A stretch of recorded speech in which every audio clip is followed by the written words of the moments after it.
Don't touch her. The voice came sharp, controlled, but edged with something dangerous. Daniel Carter had just stepped out of his car, his attention only half on the scene ahead. Another freezing Chicago night.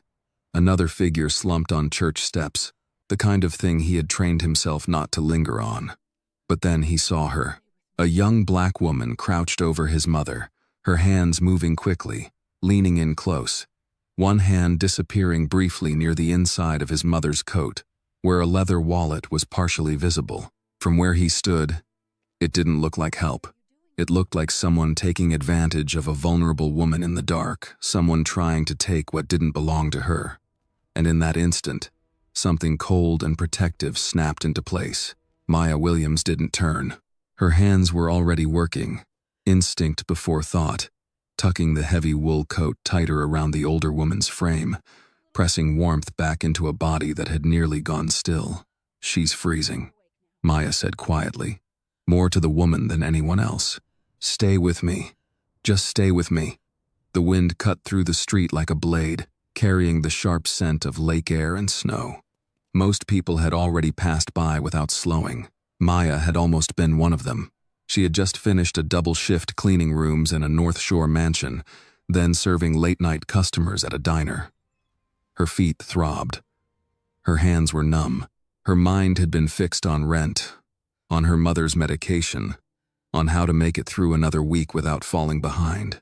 And then she saw the woman, curled in on herself on the steps of Street Anthony's church. Thin coat, no gloves, no hat, her stillness too deep to be rest. Maya slowed, then stopped. That quiet pull in her chest, the one she had learned not to ignore, tightened until it left her no choice. "Ma'am, can you hear me?" she had asked, lowering herself beside her. The woman's eyes opened slowly, clear but distant. "I'm fine," she whispered. Maya nodded, not believing her for a second. Then she took off her coat. No hesitation, no calculation. Now that coat wrapped the woman completely, swallowing her small frame, trapping the only warmth either of them had. And Maya, left in a thin sweater, felt the cold begin to creep in, slow and unforgiving. "Step back," Daniel said again, stepping closer now, his voice lower, harder. Maya didn't move. "I said step back." A hand reached for her arm. This time she pulled away, firm but controlled. "No," she said. Not loud, not emotional, just certain. Daniel's eyes hardened. "I saw what you were doing," he said. "Whatever you took, put it back." Maya finally turned her head slightly, just enough to look at him from the corner of her eye. There was no panic there, no guilt, just a quiet disbelief. "Excuse me?" she said.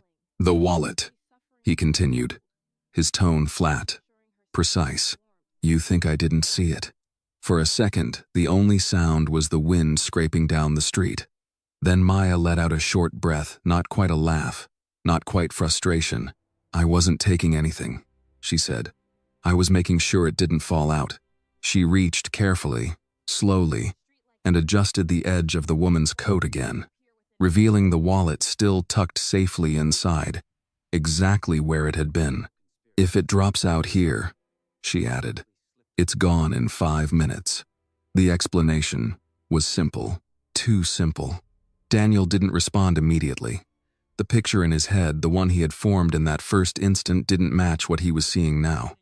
But he wasn't ready to let it go. "Get away from her," he said, though the edge in his voice had shifted, just slightly. The woman's hand lifted weakly, catching Maya's wrist. "She helped me," she said softly. That stopped him. Not completely, but enough. Daniel crouched beside his mother, his expression tightening as he took in the details he had missed before. The unnatural stillness, the pale tint to her lips, the way she held onto that coat, like it was the only thing keeping her present. "Mother," he said, quieter now. "I'm all right," she murmured, but she wasn't. Anyone could see that.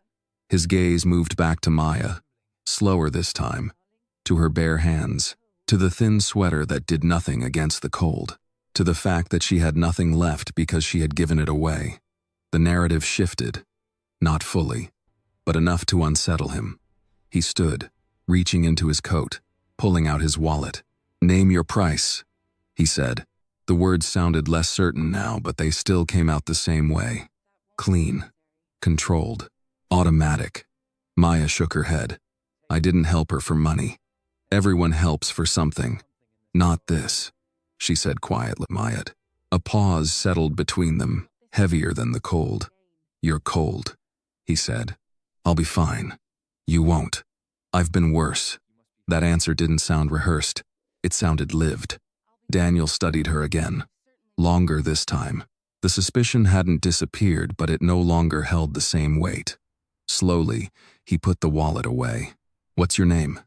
Maya hesitated for a fraction of a second. "Maya Williams."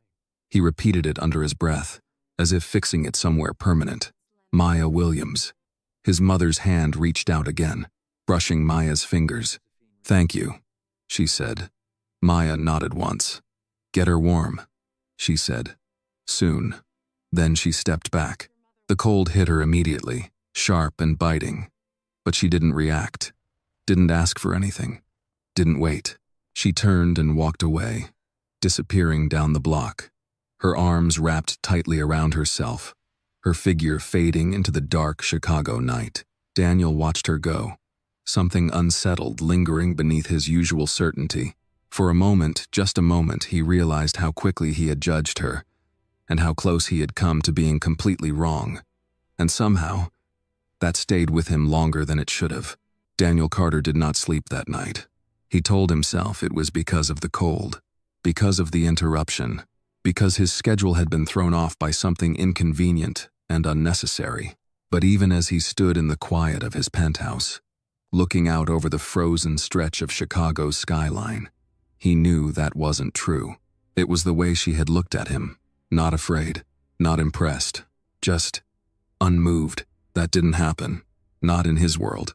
By morning, the city had returned to its usual rhythm, cars cutting through slush, people hurrying with their heads down, life continuing as if nothing had happened. But inside the Carter estate on the North Shore, things had shifted in a way that no one could quite name yet. Evelyn Carter sat by the window in a thick wool shawl, a cup of tea untouched in her hands. The house was warm, too warm, in fact, but she still held on to the coat. Maya's coat. It hung loosely around her shoulders now, out of place among the polished wood, the curated art, the quiet wealth that filled every corner of the room. Daniel noticed it immediately. "You should change," he said, stepping into the room, his tone controlled, almost neutral. "You'll be more comfortable." Evelyn didn't move. "I am comfortable," she replied. A pause. Daniel walked further in, setting his phone down on the table, his eyes lingering on the coat again. "That's not yours." "No," she said softly. "It isn't." Another silence settled between them. Then, after a moment, she added, "She gave it to me." Daniel exhaled slowly. "Yes," he said. "I'm aware." His voice carried something restrained now, not irritation. Not quite, but something close to it. "You almost let her walk away thinking you were a thief," Evelyn said. That landed. Daniel's jaw tightened, just slightly. "I responded to what I saw. You responded to what you assumed." Their eyes met. For a brief second, something old passed between them, something rooted deeper than the conversation itself. Daniel looked away first. "I handled it," he said. "She wasn't harmed." Evelyn let out a quiet breath, shaking her head almost imperceptibly. "That's not the point." He didn't answer, because he knew she was right, and because he didn't like it. Across the room, one of the house staff moved quietly, placing a tray of breakfast items on the table before stepping back into the background. As invisible as she had been trained to be, Evelyn watched her go. Then she looked back at her son. "What's her name?" she asked. Daniel didn't hesitate. "Maya Williams." He hadn't meant to remember it so clearly, but he did. Evelyn repeated it once, as if testing how it felt. "Maya Williams. She works 2 jobs," Daniel added, almost without thinking. "No criminal record. Lives alone. Sends money to family out of state." The words came out clean. Efficient. like a report. Evelyn's eyes sharpened. You already looked into her.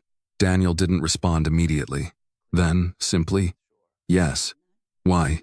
This time, he hesitated. Not long, but long enough. Because I don't like unknown variables, he said. Evelyn studied him for a moment. Then she set the cup of tea down, untouched. She gave me her coat, she said again. Her only coat. Daniel didn't argue with that, because he had seen it. He had seen the thin sweater, the bare hands, the way she had stood there, shaking slightly but refusing to step back. That doesn't mean she didn't have an angle, he said. Even as he said it, the words felt weaker than they should have. Evelyn caught it. No, she said quietly. It means you're not used to people who don't. The room went still. Outside, a car passed, tires crunching over frozen pavement. Inside, something shifted subtle, but undeniable. Daniel turned, walking toward the window, his reflection faint against the glass. I offered to compensate her, he said. She refused. Of course she did. He glanced back. Evelyn's expression had softened, but there was something firm beneath it now. Not everything is a transaction, Daniel. If you believe that kindness should never be measured in dollars, take a moment to like this story and leave a comment telling me where you're watching from, because you never know. Someone just a few miles away might be quietly watching this same moment with you. He didn't answer, because in his world, it was, or at least, it had always been. Evelyn reached up, pulling the coat tighter around herself. It was warm, she said, almost to herself, not just the fabric. Daniel watched her. For a moment, he saw something he hadn't allowed himself to look at in a long time. Vulnerability, not weakness, just age, time, the kind of quiet fragility that no amount of money could insulate forever. And the image from the night before returned sharp, uninvited. Maya kneeling beside her, not asking questions, not waiting for permission, just acting. He turned away again. I'll have someone send her a replacement, he said. Something appropriate. Evelyn shook her head. No, the word was soft, but final. Daniel frowned slightly. Mother, I don't want a replacement, she said. I want the person who gave it to me. That stopped him, not because he didn't understand the words, but because he did, and he wasn't sure he liked where they were leading. She's not part of this household, he said. She's not. She's human, Evelyn interrupted gently, and she saw me when no one else did. Silence. Heavy now. Deliberate. Then, after a moment, she added, Bring her here. Daniel's expression hardened. That's not necessary. It is to me. He shook his head once. You don't know anything about her. Evelyn smiled faintly. I know enough. He let out a slow breath, running a hand over the back of his neck. This isn't how things are done. Evelyn looked at him, really looked this time. That's exactly why it should be. The words hung in the air. Uncomfortable, unavoidable. Daniel didn't respond, but something in his posture shifted. Not agreement. Not yet, but not dismissal either. Across the room, the staff remained silent, invisible witnesses to a conversation that would have consequences far beyond this moment. Evelyn leaned back slightly in her chair, the coat still wrapped around her like something she refused to let go of. Daniel, she said softly. He looked at her. For once, she continued, don't decide what someone is worth before you meet them. Another pause, longer this time. Then Daniel nodded once, a small movement, but enough. I'll find her, he said. Evelyn smiled, not wide, not triumphant, just certain. And as Daniel reached for his phone, already thinking through the fastest way to locate Maya Williams, he realized something he hadn't expected. This wasn't about the coat anymore, and whatever came next was not going to fit into the world he thought he understood. Maya Williams woke before the sun, not because she wanted to, but because her body had learned long ago that rest was a luxury that didn't last. The apartment was still dark, the kind of quiet that pressed in on you if you let it.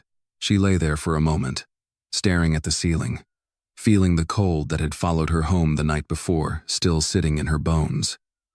Without the coat, it had been worse than usual.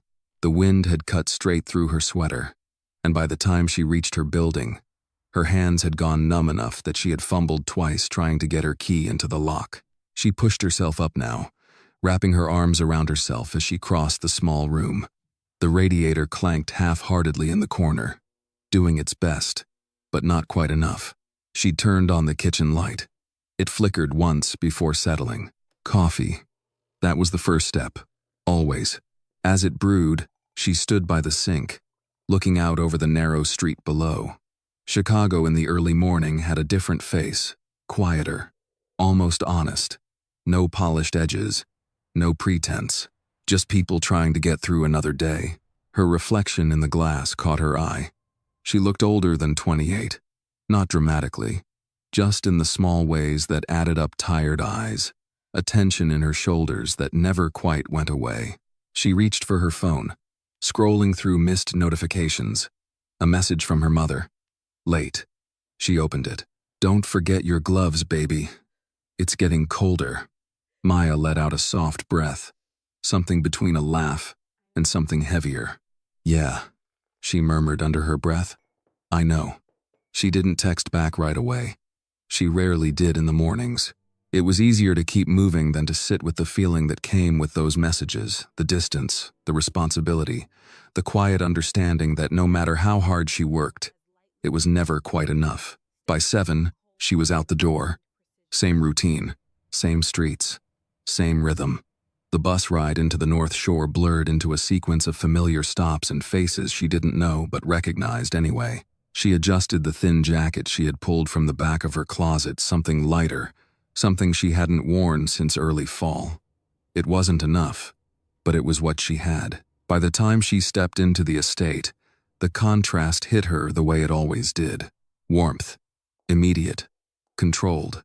The kind that wrapped around you without asking anything in return. The floors gleamed. The air smelled faintly of polished wood and something citrus. Everything in its place. Everything deliberate. Maya nodded once to the house manager as she stepped in, already moving toward her assigned tasks. She kept her head down. She always did. It made things easier. People expected less when you didn't give them a reason to look twice. She had just started in the West Wing when she felt it. Not a sound. Not a movement. Just awareness. The kind that told you someone was watching. She turned slightly, and there he was. Daniel Carter stood at the end of the hallway, hands in his pockets, posture relaxed in a way that wasn't relaxed at all. He had been there long enough to observe. That much was clear. Maya straightened slowly, not defensive, not submissive, just present.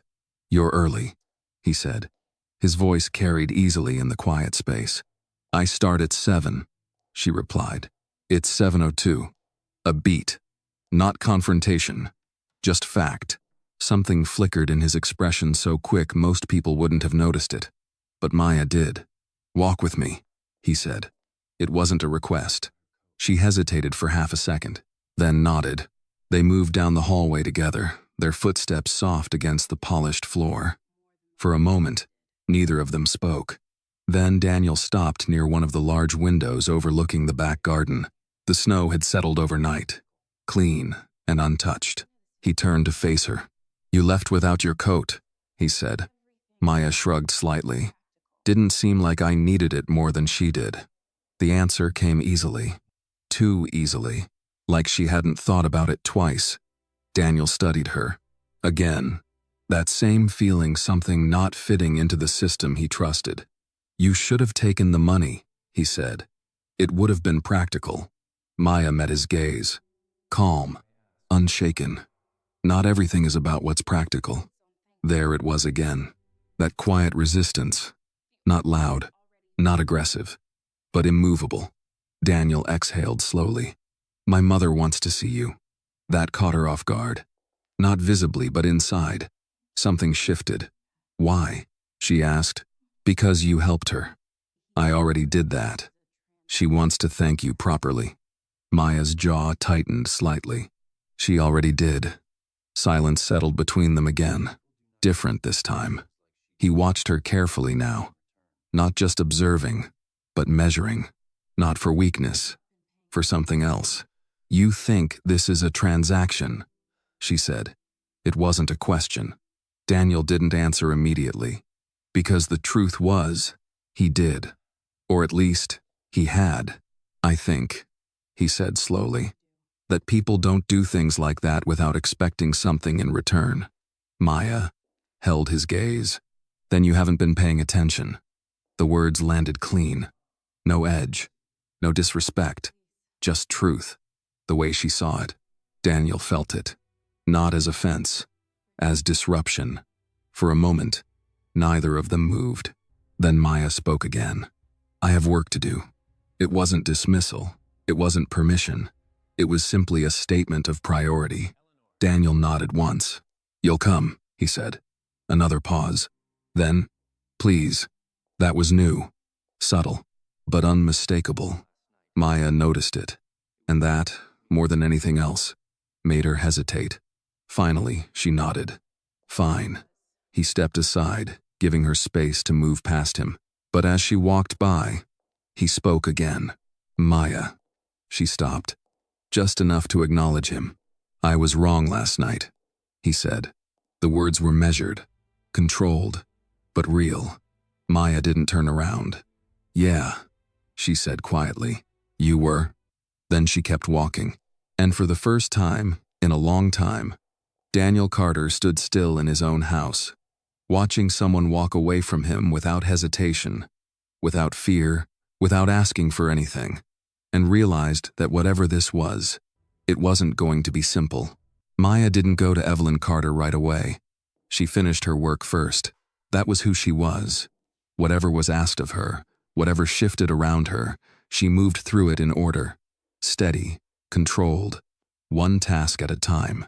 The hallway had to be done. The guest room linens had to be replaced. The kitchen surfaces had to be wiped down before noon. It was routine, structure, the only thing that kept everything else from unraveling. But even as her hands moved, her mind didn't settle the way it usually did. It kept circling back to the same thing. His voice when he said "please." That didn't belong to a man like Daniel Carter. Not in any world she understood. By late morning, the house had quieted. Staff moved like shadows. Conversations kept low. Everything running on a system designed to make sure nothing ever felt out of place. The kind of place where even tension was expected to behave.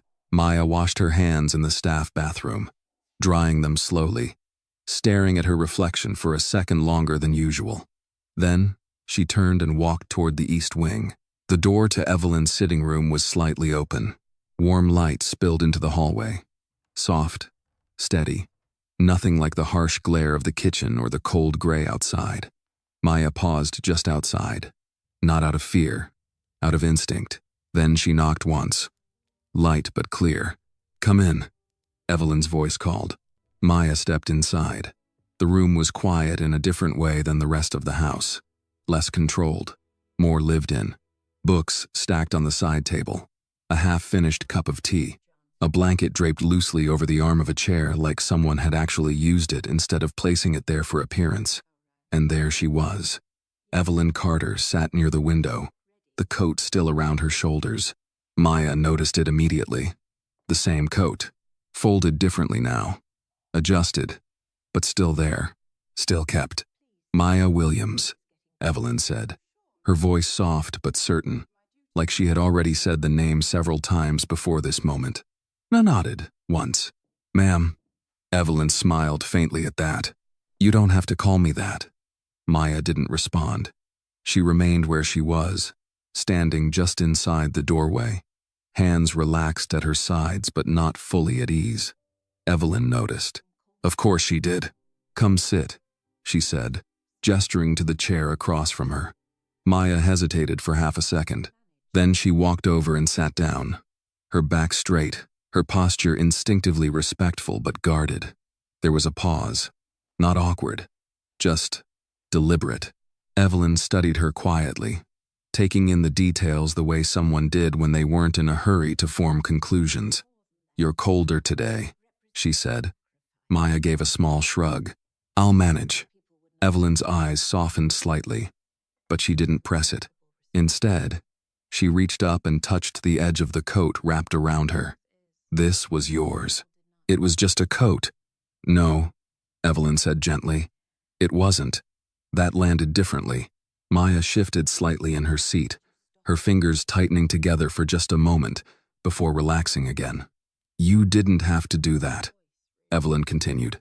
Most people wouldn't have. Maya looked down briefly, then back up. Most people didn't. Silence settled again. Outside, the wind moved faintly against the windows, a low reminder of what the world felt like beyond these walls. Evelyn leaned back slightly in her chair, her gaze never leaving Maya's face. Tell me something, she said. Why did you stop? Maya didn't answer right away, not because she didn't have an answer, because she didn't think it needed explaining. She looked like she needed help. She said finally, That's all? Maya met her eyes. Isn't that enough? Evelyn smiled then. Not wide, not dramatic, just something quiet and real. It should be, she said, but in my experience, it rarely is. Maya didn't argue with that, because she knew it was true. Evelyn reached for the small table beside her, picking up something Maya hadn't noticed before, a folded piece of paper. She held it for a moment, then set it down again without opening it. My son, she said slowly, doesn't understand that yet. Maya's expression didn't change, but something in her posture shifted just slightly. He understands what he's used to, she said. That's not the same thing. Evelyn nodded. No, she agreed. It isn't. Another pause. Then Evelyn leaned forward just a little, her voice lowering, more personal now. He thought you were taking something from me. Maya let out a quiet breath through her nose. Not quite a laugh. Not quite frustration. Yeah, she said. I noticed. And you stayed anyway. Maya looked at her. You were still cold. The simplicity of it filled the room in a way that made everything else feel smaller. Evelyn sat back again, her fingers resting lightly on the coat. Kindness that costs you, she said softly, almost like she was reminding herself of something she had once known, is the rarest kind. Maya didn't respond, but she heard it, and somewhere, deep in a place she didn't let people see, it stayed. Evelyn studied her for another moment, then asked, What do you want, Maya? The question came out gently, but it carried weight. Maya blinked once, caught slightly off guard. What do you mean? From life, Evelyn said. From this. From anything. Maya leaned back slightly, her expression closing off just a fraction. I want to work, she said. I want to pay my bills. I want my mother to be okay. She paused. That's it. Evelyn watched her carefully. That's not everything. Maya's jaw tightened just slightly. It's enough. The words were firm, not defensive, just decided. Evelyn didn't push further. She nodded once, accepting the boundary for what it was. Then, after a moment, she said, I'd like you to stay. Maya frowned slightly. I already work here. Not like that, Evelyn said. I mean, with me. Directly. The air shifted. Subtle, but undeniable. Maya straightened slightly. I don't think that's a good idea. Why not? Because people like me don't get invited into spaces like this without a reason, Maya said. And I don't like reasons I can't see. Evelyn held her gaze. The reason is simple, she said. I trust you. Maya shook her head once. You don't know me. Evelyn's expression didn't change. I know enough. Silence stretched between them. Longer this time. Heavier. Maya stood up slowly. I should get back to work. Evelyn didn't stop her. But as Maya reached the door, she spoke again. Maya. Maya paused, her hand resting lightly on the doorframe. You saw me, Evelyn said, when no one else did. A beat. That matters more than you think. Maya didn't turn around, but her grip on the door tightened just slightly. Then she stepped out into the hallway, closing the door softly behind her, and as she walked away, The warmth of that room lingered just enough to make the cold outside feel sharper than before. By the time Maya stepped back into the main hallway, the house had returned to its usual rhythm, but something inside it had shifted in a way she couldn't ignore. It wasn't loud. It wasn't obvious. It was the kind of shift you felt in how people looked at you half a second longer than before, a glance that lingered just enough to suggest something had changed. News traveled fast in places like this.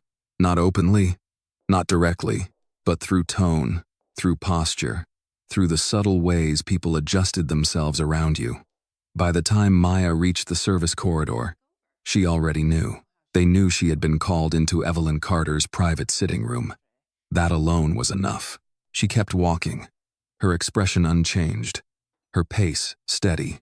She had learned long ago that the only way through spaces like this was to give people nothing they could use. Not fear, not pride, not even irritation, just distance.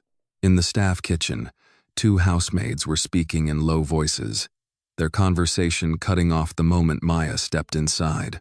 One of them, a woman in her 40s named Denise, offered a polite smile that didn't quite reach her eyes. "You're wanted upstairs now?" Denise asked casually. Maya reached for a glass, filling it with water before answering. "I spoke with Miss Carter." Denise nodded slowly, exchanging a quick glance with the other woman. "That's not something that happens often." Maya took a sip of water, unfazed. "I was in the area." The answer was simple. Too simple. Denise's lips pressed together slightly, like she wanted to say more but wasn't sure how far to push. "Just be careful," she said after a moment. Maya set the glass down. "About what?" Denise hesitated. Then, quietly, "People don't get pulled into that side of the house without it meaning something." Maya held her gaze for a second, long enough to acknowledge the warning, but not long enough to accept it. "It meant she needed help," Maya said. "That's all." She didn't wait for a response. She turned and walked out, leaving the conversation unfinished. That was another thing she had learned. You didn't stand still long enough for other people's assumptions to settle on you. You kept moving. Always. But even as she continued through her tasks, something stayed with her. Evelyn's voice. "I trust you." It echoed in a way she didn't like, not because it wasn't genuine, but because it was. And genuine things had a way of complicating everything. Upstairs, Daniel Carter stood in his office, looking down at a file that he had already read twice. Maya Williams, age 28. No criminal record. Employment history consistent, if fragmented cleaning services, hospitality, temporary work. No financial irregularities. No outstanding debts beyond what would be expected. Nothing that stood out. That was the problem. She didn't fit. People who moved the way she had moved last night without hesitation, without calculation, usually had something behind it. A reason, a need, a strategy. But there was nothing in the report that explained it. And Daniel didn't like things he couldn't explain. He closed the file slowly, setting it on the desk. His reflection in the glass wall across from him looked exactly the way it always did. Composed, certain, untouched by doubt. But the feeling in his chest didn't match it. A knock at the door pulled him out of it. Yes. The door opened slightly. One of the senior staff stepping in. "Sir, Miss Williams has returned to her assigned duties." Daniel nodded once. "Good." The man hesitated. "Mrs. Carter has asked that she be reassigned." Daniel's expression didn't change. To what capacity? Direct support. There it was. Daniel exhaled slowly, turning slightly toward the window. He had expected this. That didn't mean he agreed with it. "Leave us," he said. The door closed quietly behind the man. Daniel stood there for a moment, staring out at the snow-covered grounds. Then he reached for his phone, dialing a number without hesitation. It rang once, twice. Then, "Mother, you've made a decision," Evelyn said, her voice calm, as if she had been expecting the call. Daniel didn't bother asking how she knew. "You're moving too quickly," he said. "Am I? You don't know her. I know enough." The same words she had used earlier, That unsettled him more than he cared to admit. "Trust isn't something you extend based on a single moment," he said. "No," Evelyn replied. "But sometimes a single moment reveals more truth than years of observation." Daniel's jaw tightened slightly, or it hides it. A pause. Then softer. "You think I'm making a mistake. I think you're letting emotion override judgment." Another pause. Longer this time. "And I think," Evelyn said carefully, "that you've spent so long expecting the worst in people that you no longer recognize the best when you see it." The words landed harder than he expected. Daniel didn't respond immediately, because part of him, just a small part, recognized the truth in them, and he didn't like it. "She doesn't belong in your personal space," he said finally. "That's not her decision." "No," Evelyn agreed. "It's mine." Silence. Clean. Final. Daniel closed his eyes briefly, then opened them again.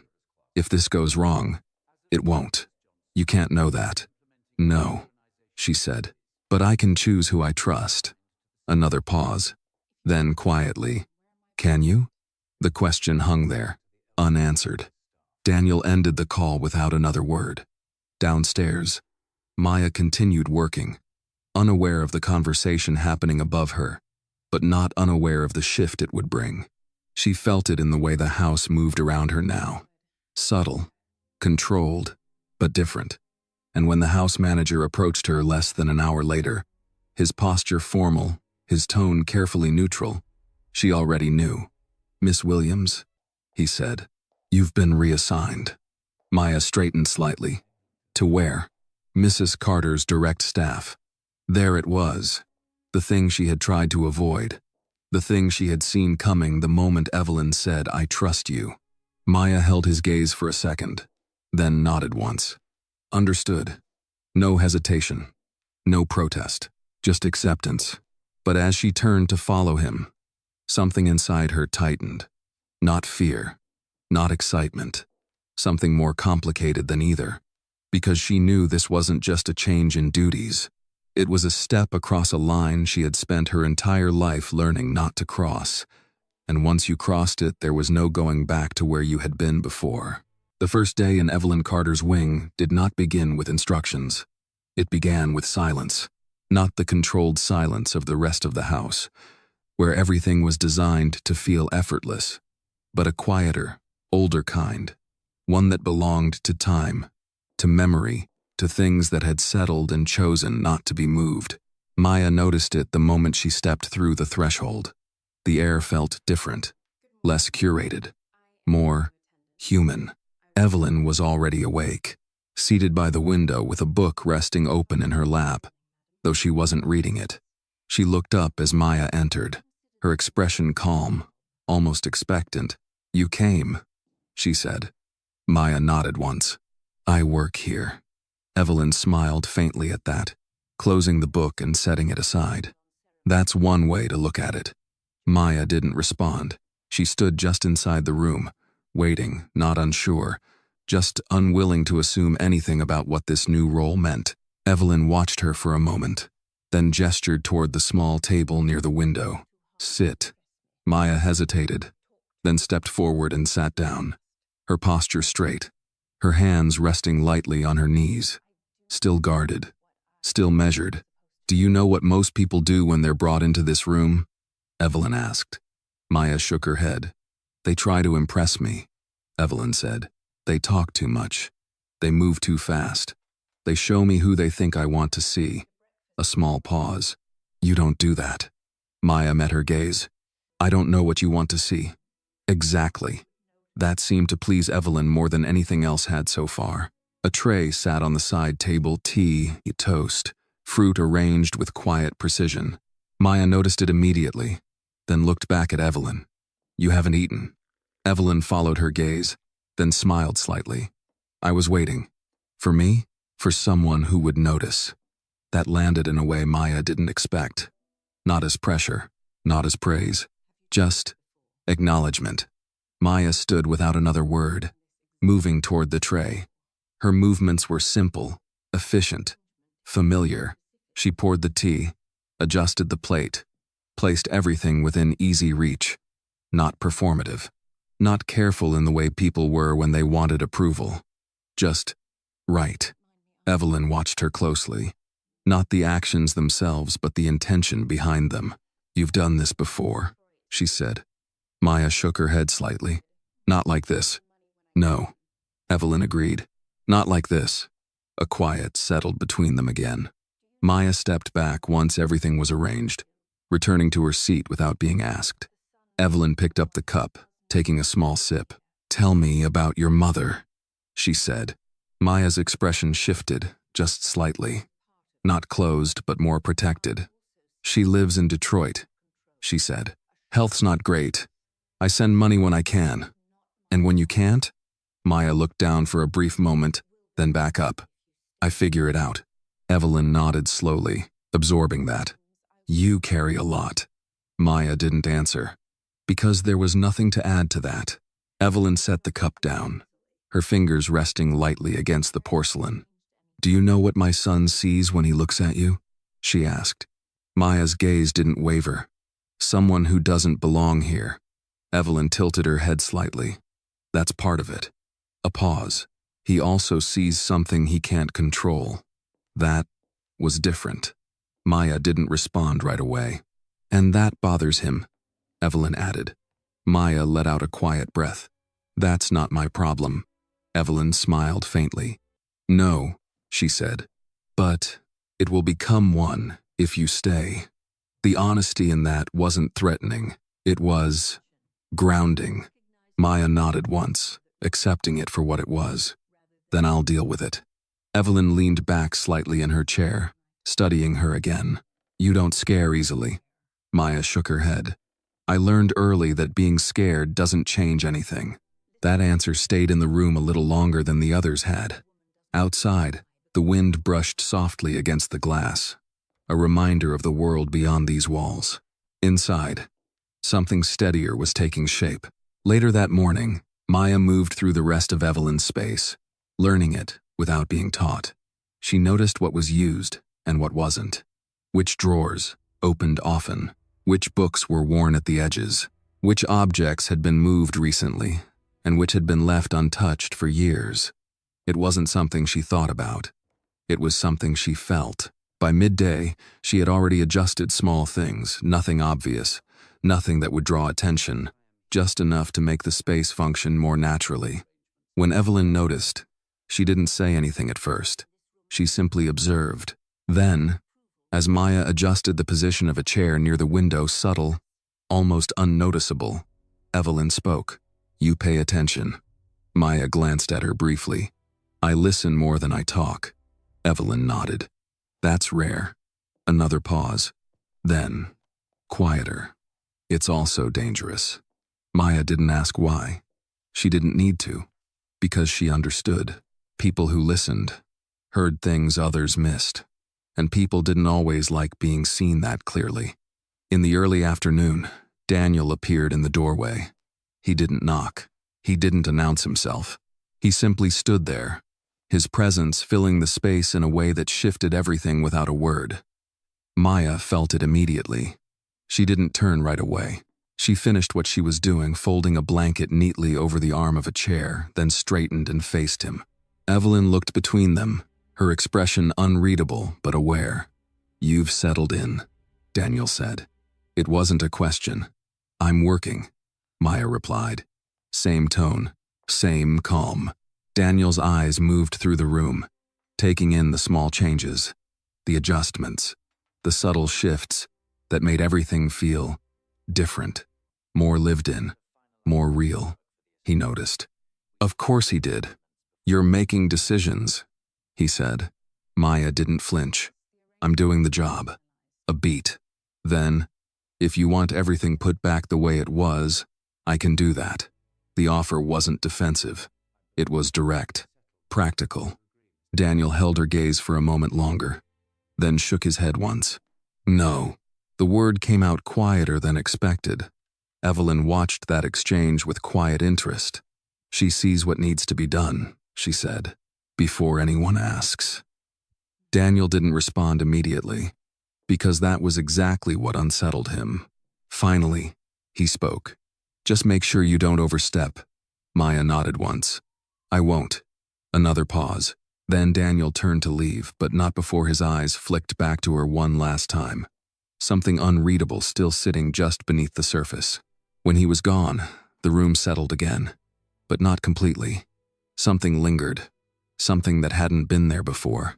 Evelyn looked at Maya, her expression softer now, but with a quiet certainty behind it. He doesn't know what to do with you, she said. Maya let out a small breath, almost a smile. That makes two of us. And for the first time, since she had stepped into this house, something close to warmth, not the kind that came from coats or rooms or controlled temperatures, but something quieter, something earned began to take shape in a place she hadn't expected to find it. By the second day, the house no longer watched Maya Williams the same way. It watched her more carefully, not openly, not in ways that could be called out, but in the pauses, conversations that stopped when she entered a room, eyes that lingered a fraction too long before looking away, movements that adjusted around her presence as if trying to understand where she now belonged, because she no longer fit into any clear place. Not just staff, not quite, something else. And that made people uneasy. Maya felt it immediately, the same way she had felt everything else since stepping into Evelyn Carter's wing. She didn't react. She didn't slow down. She simply moved through it. The same steady rhythm, the same quiet control. But inside, she was measuring, not people, patterns. That morning, it started small. A misplaced file in Evelyn's study, nothing important at first glance, just a financial summary left slightly out of alignment with the rest. Maya noticed because it didn't match the order she had already memorized. She didn't touch it, just noted it. Later, in the kitchen, a conversation cut off too quickly when she walked in. Two members of the administrative staff, one of them from the corporate office, exchanged a glance that lingered just long enough to mean something. "You're adjusting well," one of them said casually. Too casually. Maya nodded once. "I do my job." "That's one way to put it," the woman replied, her smile polite but tight. Maya didn't stay. She didn't give the moment time to become something else, but she carried it with her. Back upstairs, Evelyn was resting, the book from the day before now open again. Though her eyes were closed, Maya moved quietly through the room, adjusting small things, making sure everything was within reach. As she passed the desk, her eyes flicked once, just once, toward the papers stacked neatly at the corner. Something was off. Not the content, the placement. One sheet slightly out of alignment, its edge not matching the clean lines of the others. She stopped. Not fully. Just enough. Then she moved on, because instinct told her something important. When things are wrong on purpose, touching them too soon makes you part of the mistake. Evelyn's voice broke the silence. "You see it too." Maya turned. Evelyn's eyes were open now, watching her. Not surprised, not concerned, just aware. Maya held her gaze for a second. "Something's been moved," she said. "Yes. Was it supposed to be?" Evelyn smiled faintly. "That's what we're going to find out." That changed the air in the room. Not dramatically, but enough. Maya stepped closer to the desk now. Slower this time, her movements deliberate. She didn't reach for the papers immediately. She studied them first. The angles, the spacing, the small inconsistencies that most people wouldn't notice because they weren't trained to look that closely. "It wasn't random," she said. Evelyn watched her. "No," she agreed. "It wasn't." Maya picked up the single sheet carefully, scanning it quickly. Financial entries. Clean. Too clean. Numbers that lined up perfectly, but something about them felt rehearsed. "These don't belong here," Maya said. "They belong somewhere else in the report." Evelyn's expression didn't change, but something in her posture sharpened. "Show me." Maya laid the sheet down, pointing to a sequence of figures. "This section is duplicated," she said, "but adjusted just enough that it looks new." A pause. "If you're not looking for it, you won't catch it." Evelyn leaned forward slightly, her eyes narrowing as she followed the numbers. Then she sat back. And if someone wanted to move money without it being obvious? Maya didn't hesitate. That's how they do it. Silence filled the room. Heavy now. Deliberate. Outside, a car passed in the distance. The sound faint, but grounding. Evelyn folded her hands in her lap, her gaze drifting briefly toward the window before returning to Maya. "You weren't trained for this," she said. Maya shook her head. "No." "Then how do you see it?" Maya's expression didn't change. "Because I've seen what happens when numbers don't match real life." The answer was simple, but it carried weight. Evelyn understood that immediately. She nodded once, slowly. "My son trusts these reports," she said. Maya looked at her. "Then someone's counting on that." Another silence. This one different. Not uncertainty. Recognition. Downstairs, footsteps echoed faintly through the hallway. The house continuing its rhythm, unaware of the shift happening above it.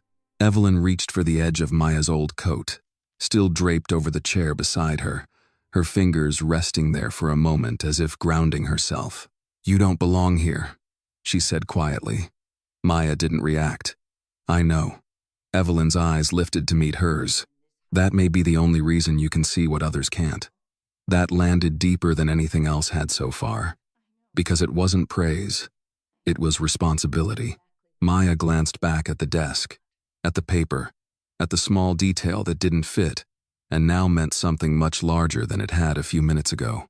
"What do you want me to do?" she asked. Evelyn didn't answer immediately. She studied Maya for a long moment, as if weighing not just the question but the person asking it. Then she said, "For now?" A pause. "Nothing." Maya frowned slightly. "Nothing?" "Not yet," Evelyn said. "Because the moment we move too soon, whoever did this will know we're watching." The logic was clear. Clean. Dangerous. Maya nodded once. "So we wait." Evelyn's expression softened just slightly. "We pay attention." Maya turned back toward the desk, her gaze sharper now, more focused. The house had changed again, not in how it looked, in what it held beneath the surface. And as she stepped away from the papers, returning them exactly as she had found them, she understood something she hadn't expected when she walked into this place. The cold outside had been honest.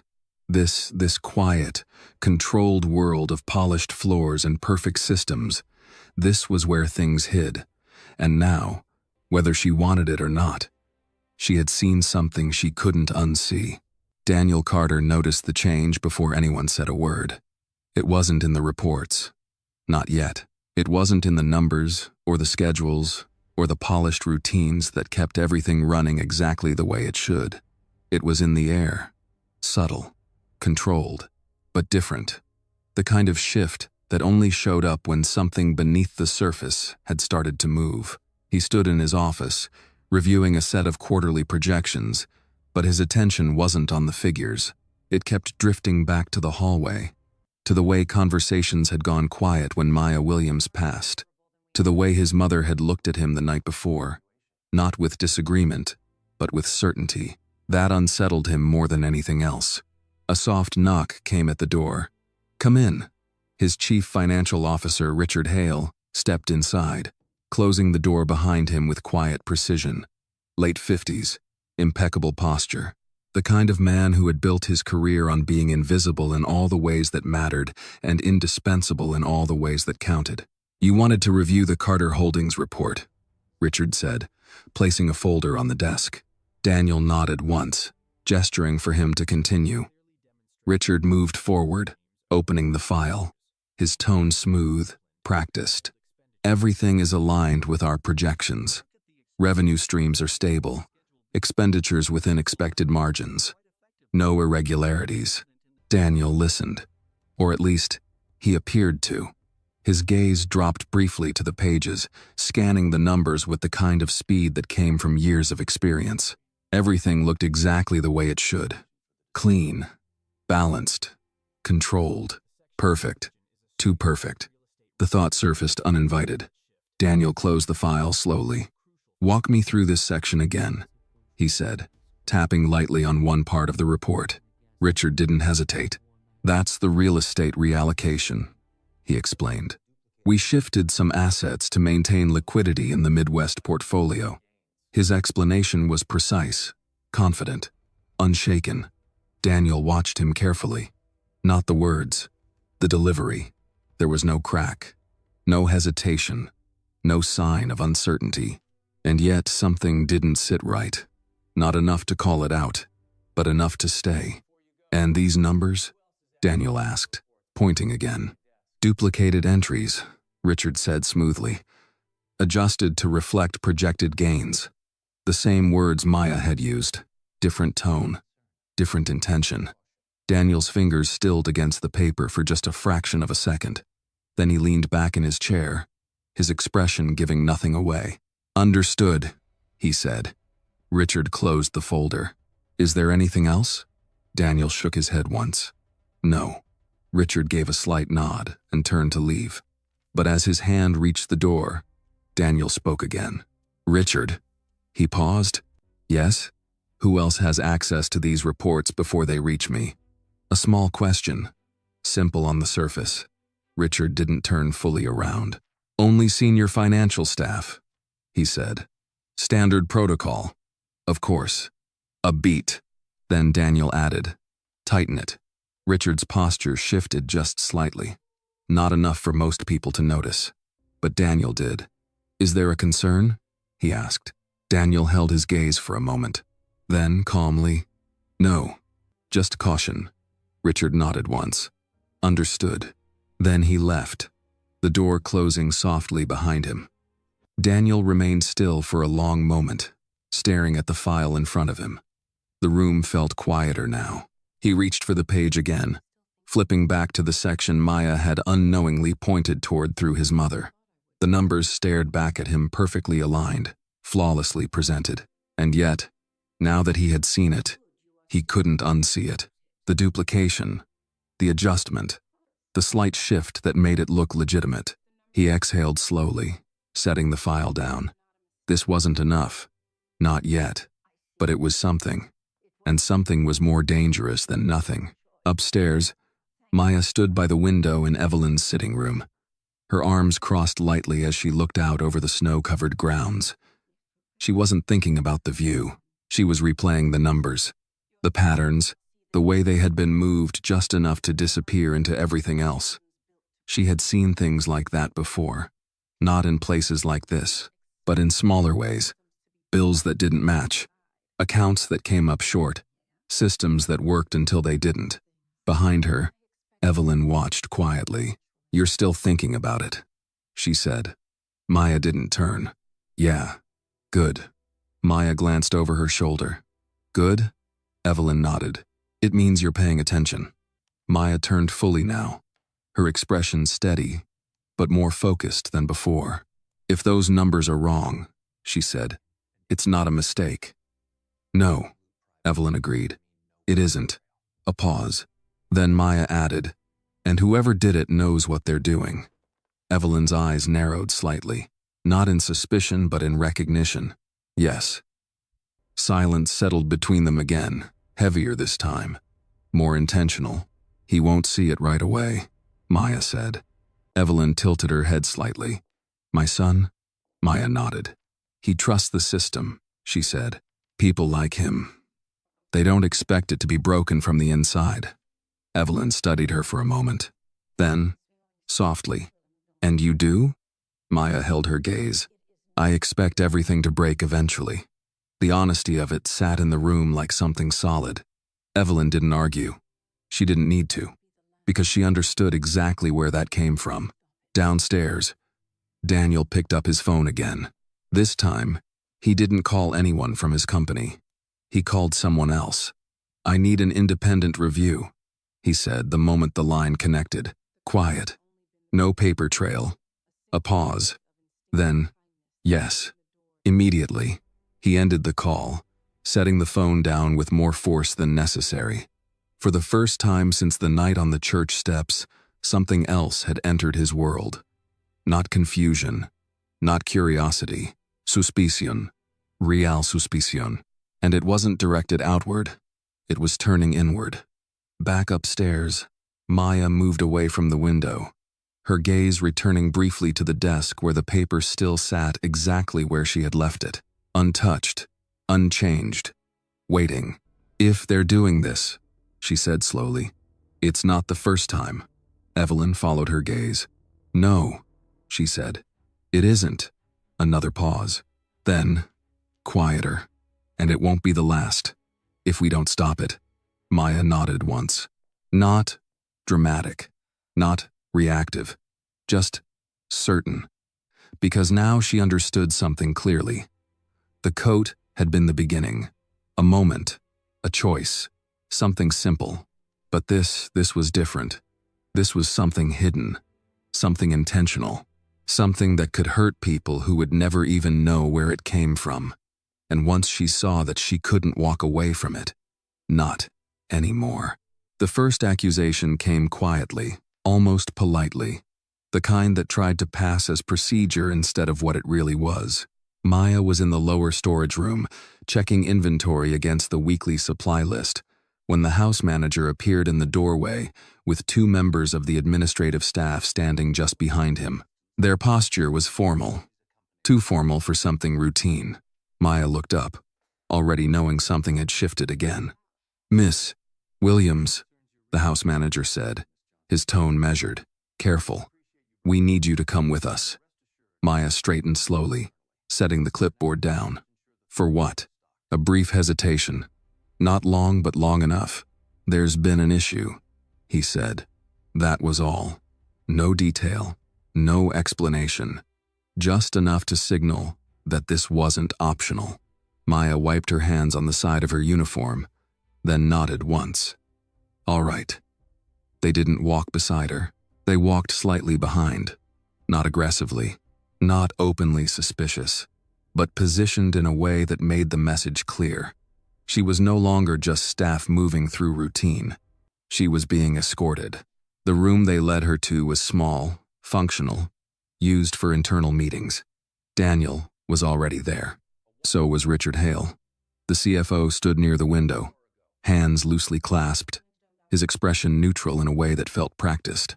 Daniel stood by the table, his posture still, controlled, his gaze fixed on Maya as she entered. Maya stopped just inside the doorway. She didn't ask permission to step further. She didn't fill the silence. She waited. Daniel spoke first. A watch is missing, he said. Straight to it. No preamble. Maya didn't react immediately. And? She asked. Richard stepped forward slightly, his voice calm, almost sympathetic. It was last seen in my office this morning, he said. And according to the access log, a small pause, just enough to draw attention to what came next. You were the only one who entered that space afterward. There it was. Clean. Simple. Framed. Maya let the words settle, not because she needed time to think, because she understood exactly what this was. You think I took it, she said. Daniel didn't answer right away. That hesitation, small but present, didn't go unnoticed. We're asking you to explain, he said finally. Maya's eyes moved from him to Richard, then back again. There's nothing to explain, she said. I didn't take anything. Richard's expression didn't change. Of course, he said, and we want to believe that. But given the circumstances, he let the sentence trail off, unfinished but complete in implication. Maya's jaw tightened slightly. Then, check, she said. Search whatever you need to search. Daniel studied her. Again, that same thing, no panic, no defensiveness, no attempt to redirect, just direct, unfiltered certainty. We will, he said. The room went still as one of the staff members stepped forward. Not aggressive, not invasive, but thorough. They checked her bag first, then her pockets, then the small locker assigned to her in the staff area. Nothing. The absence of evidence didn't clear the air. It made it heavier, because now the accusation had to go somewhere else. Richard stepped back slightly, folding his hands again. It may have been misplaced, he said. But the way he said it didn't sound like belief. It sounded like strategy. Maya looked at him, her gaze sharper now. Or moved, she said. Richard met her eyes, unshaken. That's another possibility.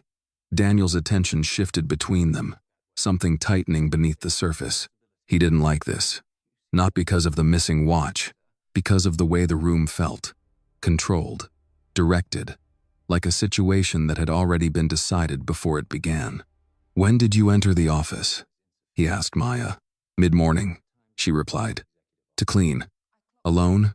Yes. How long were you there? 10 minutes. Did you open the desk? Maya didn't hesitate. Yes. Why? Because I was cleaning it. The answer was simple, obvious, and yet, in this room, it didn't land that way. Daniel exhaled slowly, his fingers pressing lightly against the edge of the table. This isn't about blame, he said. It's about clarity. Maya held his gaze. No, she said quietly. It's about trust. The words landed harder than anything else that had been said so far. Richard shifted slightly, just enough to register discomfort. We're trying to resolve this quickly, he said. Then resolve it, Maya replied, because I didn't take anything. Silence. Heavy. Deliberate. Then, without warning, the door opened. Evelyn Carter stepped inside. No announcement. No hesitation. Just presence. The room changed instantly. Not in volume. In gravity. Daniel straightened. Mother, what's happening? Evelyn asked. Her voice calm but carrying something beneath it that didn't need to be raised to be felt. Daniel glanced at Richard briefly, then back at her. There's been a misunderstanding, he said. Evelyn's eyes moved to Maya, taking in her posture, her stillness, the way she stood without shrinking or pushing back. Explain it to me, Evelyn said. Richard stepped forward slightly. A watch is missing, he said. And Miss Williams was the only person with access to the area where it was last seen. Evelyn listened. Then she asked one question. And you searched her? Yes. And nothing was found. A pause. Then Evelyn looked at Daniel. Not at Richard. Not at the staff. At her son.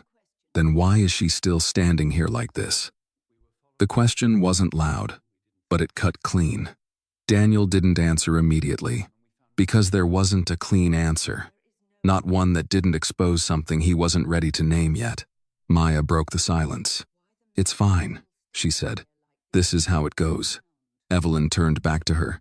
No, she said quietly. It isn't. Another silence.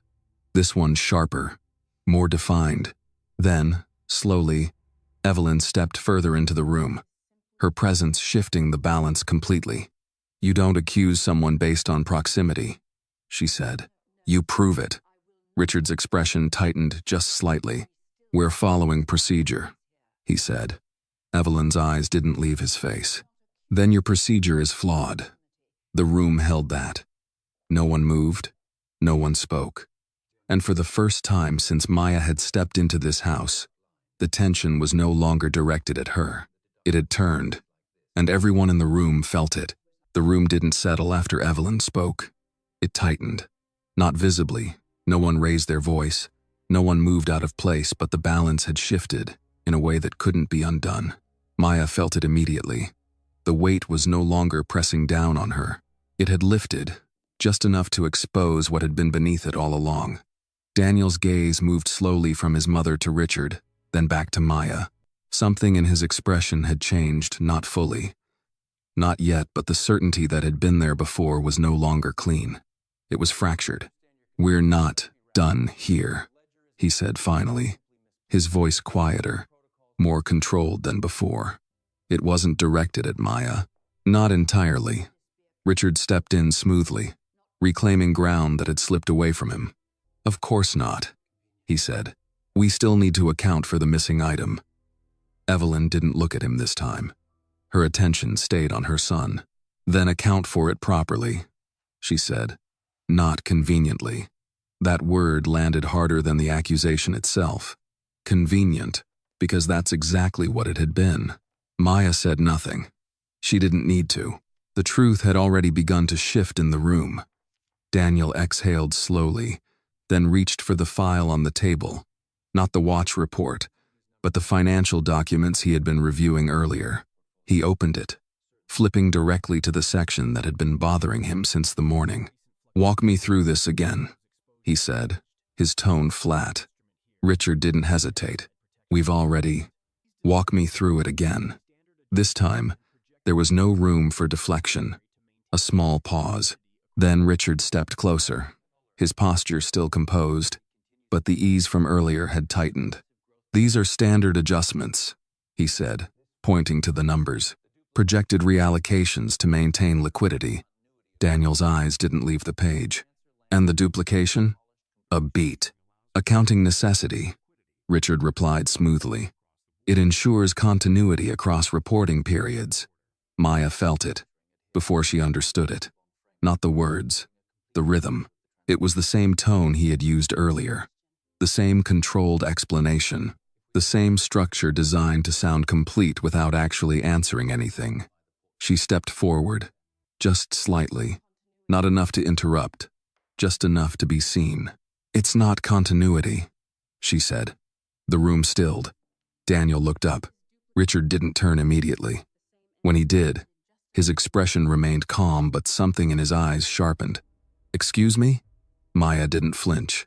"It's duplication with adjustment," she said. The same entry moved just enough to look new. Silence. This time, it wasn't heavy. It was precise. Daniel's attention snapped fully to her now. "You're certain?" Maya nodded once. "Yes." Richard let out a quiet breath, almost amused. "With all due respect," he said, "this is a complex financial structure. It's something I've seen before." Maya cut in. Not louder, not aggressive, but firm enough to break through the tone he was trying to maintain. Richard's smile didn't reach his eyes this time. "In what context?" Maya held his gaze. "In places where numbers are used to hide what's really happening." That landed, not as proof, but as disruption. Daniel closed the file slowly, his fingers pressing against the edge of the paper. "Run it again," he said. Richard blinked once. "I just did." "No," Daniel replied, his voice quieter now but heavier. "Run it again, without assumptions." Pause. Then, "And without you." That was the first real break. Subtle, but undeniable. Richard's posture stiffened just slightly. "If you're questioning I'm verifying my system," Daniel said. "That's my job." Silence stretched between them, long enough for everyone in the room to feel exactly what had just shifted. Richard nodded once, slowly. "Of course," but the word didn't sound the same anymore. It sounded like something being contained. He stepped back, giving space but not yielding ground. "Not yet." Daniel turned to Maya again. "How long have you been seeing this?" Maya shook her head. "Since yesterday." "And you didn't say anything?" "I did," she said, glancing briefly at Evelyn. "Just not to you." That was fair. Uncomfortable, but fair. Daniel absorbed that, his jaw tightening slightly. Then he nodded once. "You should have come to me." Maya didn't argue. "You wouldn't have listened." Another silence. This one different, because no one in the room could say she was wrong. Evelyn watched it all unfold without interruption, her hands resting lightly in her lap, her presence steady, anchoring the space in a way that no one else could. Finally, she spoke. "The watch," she said. All eyes turned back to her. "We're still missing it." Daniel nodded once. "Yes." Evelyn's gaze moved slowly across the room, settling briefly on Richard before returning to her son. Then, "Perhaps we're asking the wrong question." Daniel frowned slightly. "What do you mean?" "Instead of asking who took it," she said, "ask why it disappeared now." That reframed everything. Not the accusation, the timing. Daniel's eyes narrowed slightly, his mind already moving ahead, connecting threads that hadn't been connected before. The financial discrepancies, the sudden accusation, the attempt to isolate Maya. It wasn't random. It was alignment. Maya saw it in his expression before he said a word. "You think this is connected?" he said. She nodded. "I think someone needed a distraction." The room went still again, but this time, the stillness wasn't confusion.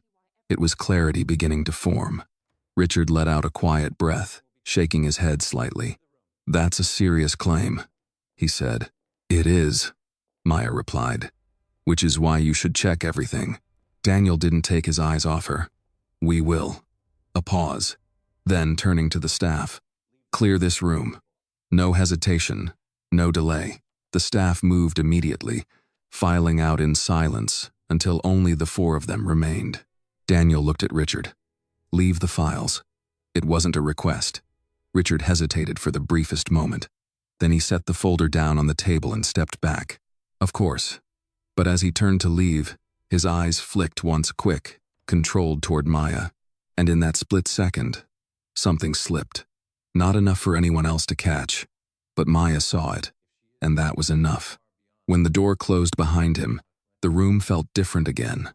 Quieter, but sharper. Daniel looked at Maya. "If you're right," he said, "this doesn't stop at a watch." Maya met his gaze. "No," she said, "it doesn't." And for the first time since she had stepped into this house, the line between her world and his had disappeared completely because whatever was happening now, they were both standing in the same place, looking at the same truth, and neither of them could walk away from it anymore. After Richard Hale left the room, the silence that followed was not empty. It was charged, deliberate, and dangerous in a way none of them could ignore anymore. Daniel stood still for a moment, his eyes on the closed door, as if measuring something that had just shifted beyond his control. Then he turned back to the table, to the files, to the numbers that had looked perfect just hours ago and now felt constructed, not wrong, not obviously, but intentionally arranged to avoid being questioned. That was worse. "Lock everything down," he said, his voice calm but carrying an edge that hadn't been there before. Maya didn't need clarification. She already understood what he meant. But Evelyn spoke first. "Quietly," she added. Daniel nodded once. Quietly. He reached for his phone again, dialing a number without hesitation. "I want a full internal audit," he said the moment the call connected. "Independent team. No prior notice. No internal oversight." A pause. Then, more sharply. "And I want access logs pulled from every financial system for the last 6 months." Another pause. No exceptions. He ended the call without waiting for a response, placing the phone down on the table with controlled precision. When he looked up again, his focus had sharpened completely. This was his world now. Not uncertainty, not assumption. Investigation. "If someone is doing this," he said, more to himself than to either of them, "they've been doing it for a while."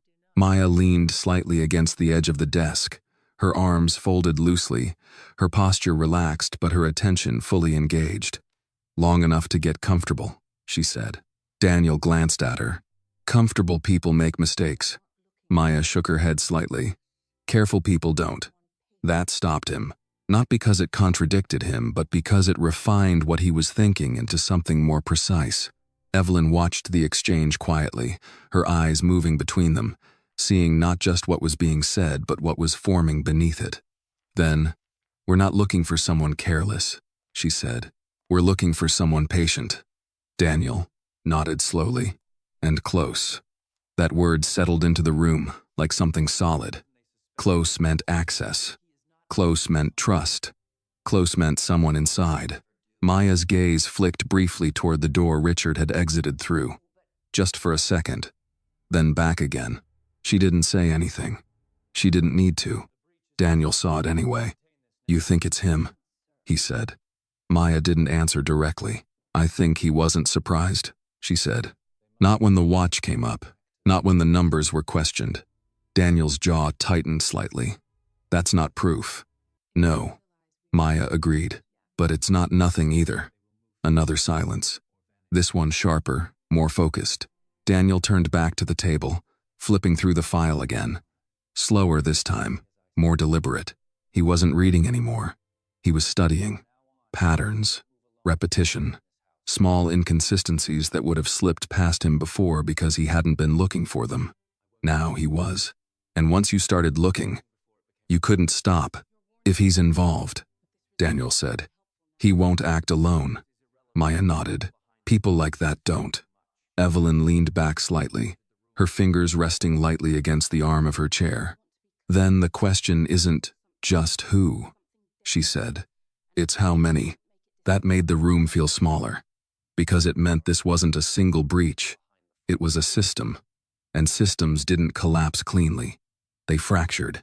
Daniel closed the file again, more decisively this time. We need to control what they know, he said. If they realize we're onto them, they'll move faster, Maya finished. Or disappear. He nodded once. Exactly.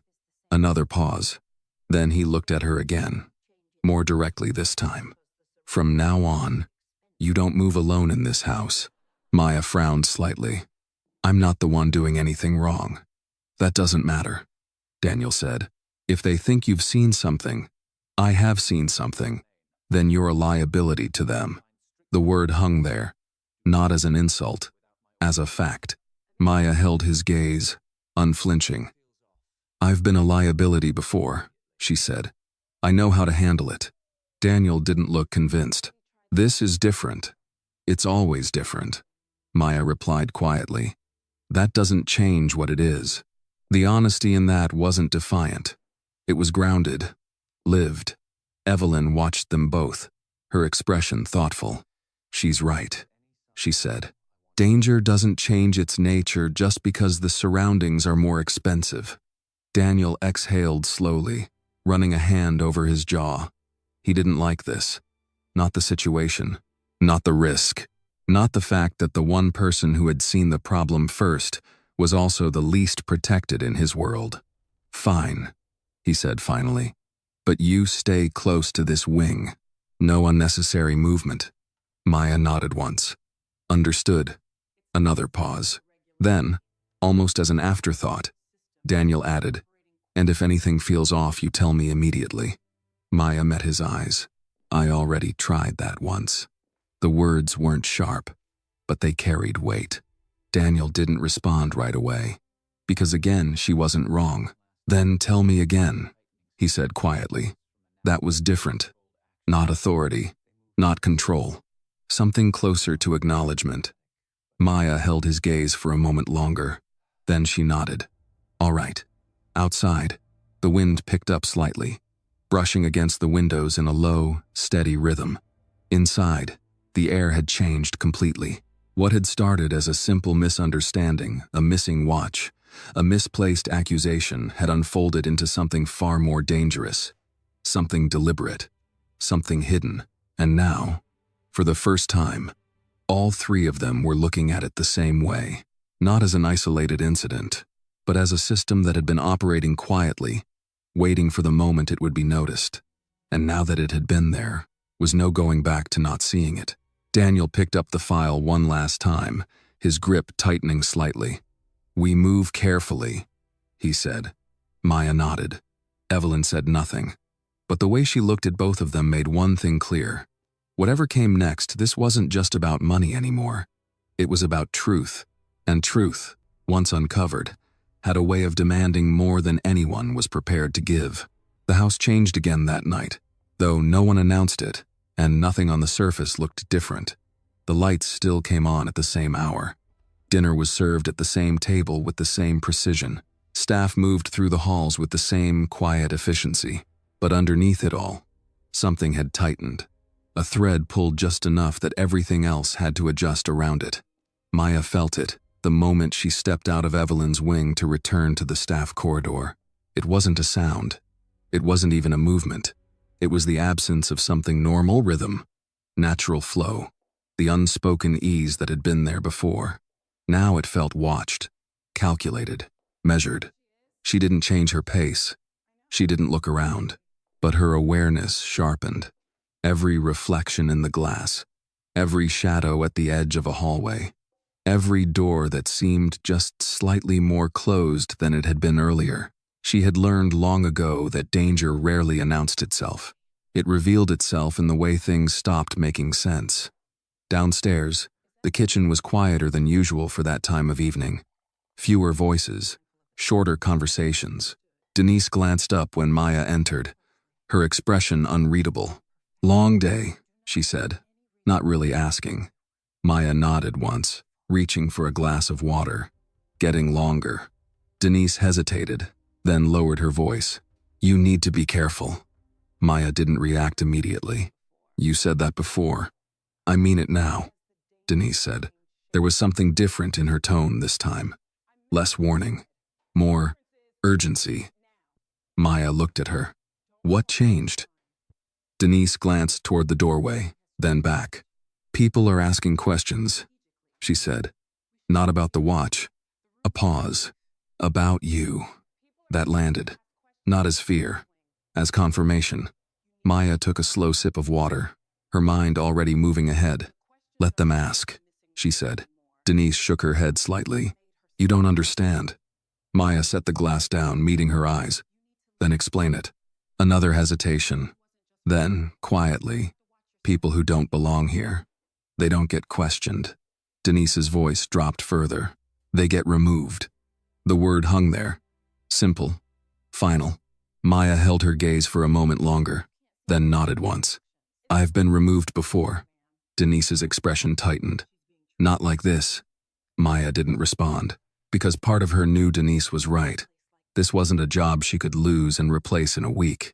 This wasn't a situation she could walk away from without consequences following her. This was something larger, more controlled, more dangerous, and now she was inside it. Upstairs, Daniel stood in the security room, watching the playback from earlier that morning. The footage ran in clean, silent loops across multiple screens, hallways, offices, entry points, angles designed to leave as little unseen as possible. He had already reviewed it twice. Now he was watching it again. Slower, frame by frame. "Pause it," he said. The technician froze the screen. Maya appeared in the frame entering Richard's office, moving with the same steady, unhurried pace she carried everywhere. Daniel stepped closer, his eyes narrowing slightly. "Run it." The footage continued.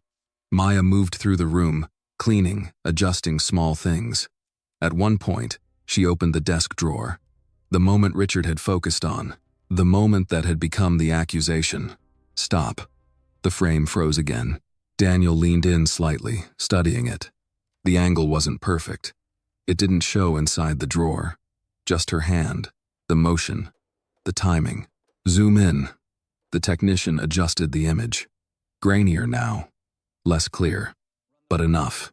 Daniel watched closely as the footage resumed. Maya's hand moved, then paused, then shifted something inside the drawer. Not taking, not removing, adjusting, securing. Exactly what she had said. Daniel exhaled slowly. "Run the rest." The footage continued until she left the room. No hesitation, no concealment, no behavior that matched what had been implied. He stepped back. The conclusion was no longer a question. It was fact. "Pull every access point to that office for the last 12 hours, he said. The technician nodded, already moving, "and cross-reference it with employee movement logs." "Yes, sir." Daniel turned away from the screens, his jaw tightening slightly. The system hadn't just failed. It had been used, deliberately, and someone inside it had counted on him not looking closely enough to see it. Upstairs, Maya moved back toward Evelyn's wing, her steps quiet, but her thoughts anything but. Denise's words stayed with her. They get removed. She had lived enough life to know that didn't always mean fired. Sometimes it meant erased in ways that didn't leave a trace. She reached the door to Evelyn's sitting room and paused for a brief moment before entering. Evelyn looked up immediately. "Something's changed," she said. Not a question. Maya closed the door behind her. "Yeah." Evelyn set her book aside. "Tell me." Maya stepped further into the room, her posture steady but her eyes sharper now. "They're asking about me," she said. "Not the watch." Evelyn's expression didn't shift, but her attention deepened. "That was fast." "Too fast," Maya replied. A pause. "Then, and too quiet." Evelyn nodded slowly, "Which means they're adjusting." Maya crossed her arms lightly, her gaze moving briefly toward the window before returning. "They know something's off," she said. "They don't know what we know, but they know something changed." Another silence. This one, heavier, more dangerous. "And people like that don't wait," Maya added. Evelyn leaned back slightly, her fingers resting against the arm of her chair. "No," she said. "They don't." The room settled into that understanding. Then Evelyn asked, "What do you think they'll do?" Maya didn't answer immediately. She thought about it. Not emotionally, logically, the way she had learned to survive situations where the outcome depended on seeing one step further than everyone else. "They'll try to control the narrative," she said finally. "Make it look like nothing's wrong." A pause. "Or make it look like I'm the problem." Evelyn's eyes narrowed slightly. "You already were." "Not enough," Maya said. That didn't stick. The implication was clear. If the first attempt failed, there would be another. Stronger, cleaner, harder to undo. Evelyn sat with that for a moment, then nodded. "Then, we move first." Maya looked at her. "How?" Evelyn's expression didn't change, but there was something firmer in it now, something that hadn't been there before. "We stop reacting," she said, "and we start choosing." That shifted something, not just in the situation, in Maya, because for the first time since this began, the path forward didn't feel like something happening to her. It felt like something she could step into, not safely, not easily, but deliberately. Outside, the wind picked up again, brushing against the windows in long, steady strokes. Inside, the house remained quiet, controlled, unchanged. But beneath that surface, everything was moving. And this time, Maya wasn't just watching it happen. She was part of it. The move came just before midnight, when the house was at its quietest and the illusion of safety was at its strongest. Maya felt it before she understood it. Not a sound, not a signal, just the same absence she had noticed earlier, something in the rhythm of the house dropping out of place. She was in the small sitting room adjacent to Evelyn's bedroom, reviewing the day in her mind the way she always did when something didn't sit right. Patterns, gaps, the way conversations had shortened, the way eyes had shifted, the way Denise's voice had lowered when she said the word removed, and then footsteps, not rushed, not heavy, but wrong, too controlled for that hour, too deliberate to belong to routine. Maya stood slowly, her body already adjusting before her mind finished the thought. She moved toward the door, opening it just enough to look into the hallway. Two men, not staff, not anyone she had seen working in the house. Dark jackets, quiet movements, one of them speaking softly into a phone, his voice barely above a whisper. Yes, now. That was enough. Maya stepped back immediately, closing the door without sound. "Evelyn," she said, her voice low but firm. The older woman looked up, instantly alert, not confused, not slow. "What is it?" "We're not alone," Maya said. No hesitation, no softening. Evelyn's expression changed not to fear, but to recognition. "How many?" "Two, maybe more." A pause. Then, "Not ours." That clarified everything. Evelyn stood carefully, her movements measured but urgent. "Daniel? I don't know where he is," Maya replied. "We don't have time to find out." The hallway outside shifted again, a door opening, then closing, closer this time. Maya's mind moved fast, cutting through options, eliminating anything that relied on help arriving in time. "We need to move," she said. Evelyn nodded once. "Where?" Maya glanced toward the back of the room. There was a service exit connected to the older part of the house used rarely, mostly forgotten. She had noticed it on her first day. "There," she said, pointing. Evelyn followed her gaze. That leads outside. Good, Maya replied. So do they. Another sound in the hallway. This time, unmistakable. A door handle turning. Maya didn't wait. She moved quickly, crossing the room and opening the hidden panel that led to the narrow service passage behind the walls. It creaked slightly, old hinges but not enough to carry beyond the room. Go, she said. Evelyn stepped forward without argument. No hesitation. That told Maya everything she needed to know about the woman she was protecting. She wasn't fragile. She was just older. Maya followed, closing the panel behind them just as the main door to the room opened. Voices entered. Low. Controlled. She was here. Check the bedroom. Maya held her breath, listening. The men moved through the visible space, unaware, at least for now, that the room extended beyond what they could see. The passage was narrow, dimly lit. The air cooler here, carrying the faint scent of dust and wood that hadn't been disturbed in years. Evelyn moved carefully but steadily, one hand brushing lightly against the wall for balance. Maya stayed just behind her, her attention split between guiding Evelyn forward and listening for any sign that they had been discovered. They're searching, Evelyn whispered. Yes, for me. Maya didn't answer, because they both knew that already. The passage turned once, then again, leading toward the back of the house where the service exit connected to the outer grounds. Maya pushed the door open slowly, just enough to look outside. Snow, darkness, and no one immediately visible. We go now, she said. Evelyn stepped out first, the cold hitting immediately, sharp and unforgiving. Maya followed, closing the door behind them. The wind cut through her thin jacket like it wasn't even there. But she didn't feel it. Not yet. Adrenaline had already taken over. This way, she said, guiding Evelyn along the side of the house, staying close to the shadows, avoiding the main driveway where visibility would be highest.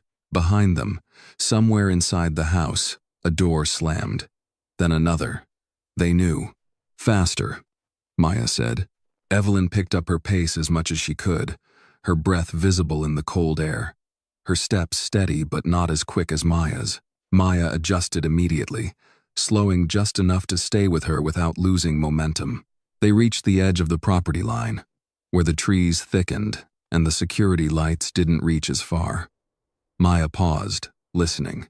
Footsteps. Faint, but closing. They're coming, she said. Evelyn looked at her. Then we don't stop. Maya nodded. No, we don't. They moved again, deeper into the shadows, the snow crunching softly beneath their feet, the cold biting harder now as the distance from the house grew. Behind them, the lights of the estate remained steady, unchanged, as if nothing inside it had shifted at all. But Maya knew better. This wasn't a misunderstanding anymore. This wasn't a missing watch or a misplaced number. This was escalation, and escalation meant one thing. They weren't just trying to control the narrative anymore. They were trying to remove the threat. And right now, she and Evelyn were the threat. Maya tightened her jaw, her focus sharpening even further. She had seen this before. Not like this, not on this scale. But the pattern was the same, and the rule was simple. You don't wait for it to get worse. You move. You survive. You fight, if you have to. Ahead, the road came into view, faint under the streetlights, empty for the moment. Maya slowed just enough to check both directions. We get to the road, she said. Then we find help. Evelyn nodded, her breath steady despite the pace. And Daniel? Maya's eyes flicked back toward the house, then forward again. He'll find us, she said. Not hope, not assumption, just a statement. Because something told her he would. Behind them, the sound of movement grew louder, closer, no longer careful, no longer quiet. They had lost the advantage of stealth. Now it was speed. Maya stepped onto the road, her hand reaching out instinctively to steady Evelyn as they crossed. The cold air burned in her lungs, her muscles tightening with each step. But she didn't slow down. Not now. Not when stopping meant everything ended here. And as they moved into the open, the distance between them and the house growing with every second, one thing became clear in a way that left no room for doubt. This was no longer about what had been hidden. This was about what they were willing to do to keep it that way. And Maya Williams, whether she had chosen it or not, was now standing in the middle of it. Daniel Carter felt it before the call came. Not as a thought, as a break in rhythm, the same one that had been tightening all day, now snapping into something unmistakable. He was in the security room again, reviewing access logs, cross-referencing timestamps with system entries that no longer aligned the way they should. The numbers were beginning to tell a story. Not clean, not complete, but enough to confirm one thing. This wasn't isolated. It was coordinated. His phone rang. Unknown number. He answered anyway. Mr. Carter. The voice was controlled, distorted slightly, but not enough to hide intent. You're running out of time. Daniel didn't respond immediately. His eyes stayed on the screen in front of him, on the frozen image of a hallway camera that should have been recording live. Who is this? That's not the question you should be asking. A pause. Then, quieter. Your mother is no longer in the house. The words landed without warning, but Daniel didn't move. Not physically. Inside, everything shifted. Fast. Precise. Calculated. If you've touched her, we haven't. The voice cut in. Yet, silence stretched between them, thin and dangerous. This is where you decide what matters more. The voice continued. Control or consequences? The line went dead. Daniel lowered the phone slowly. For half a second, the room held its breath. Then he moved. Fast. Not rushed. Focused. Pull every external camera feed, he said sharply. Perimeter, road access, everything. The technician jumped into motion. We're getting interference, he said almost immediately. Feeds are dropping. Then pull backups. They're looping. Daniel's jaw tightened. Of course they were. This wasn't opportunistic. It was planned. He turned, already moving toward the door. Lock the house down, he said. No one in. No one out. Yes, sir. But Daniel didn't stay to hear the confirmation. He was already gone.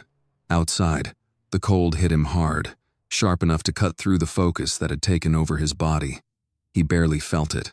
His mind was already ahead, mapping the property, the exits, the blind spots, the places someone could move without being seen if they knew where to look.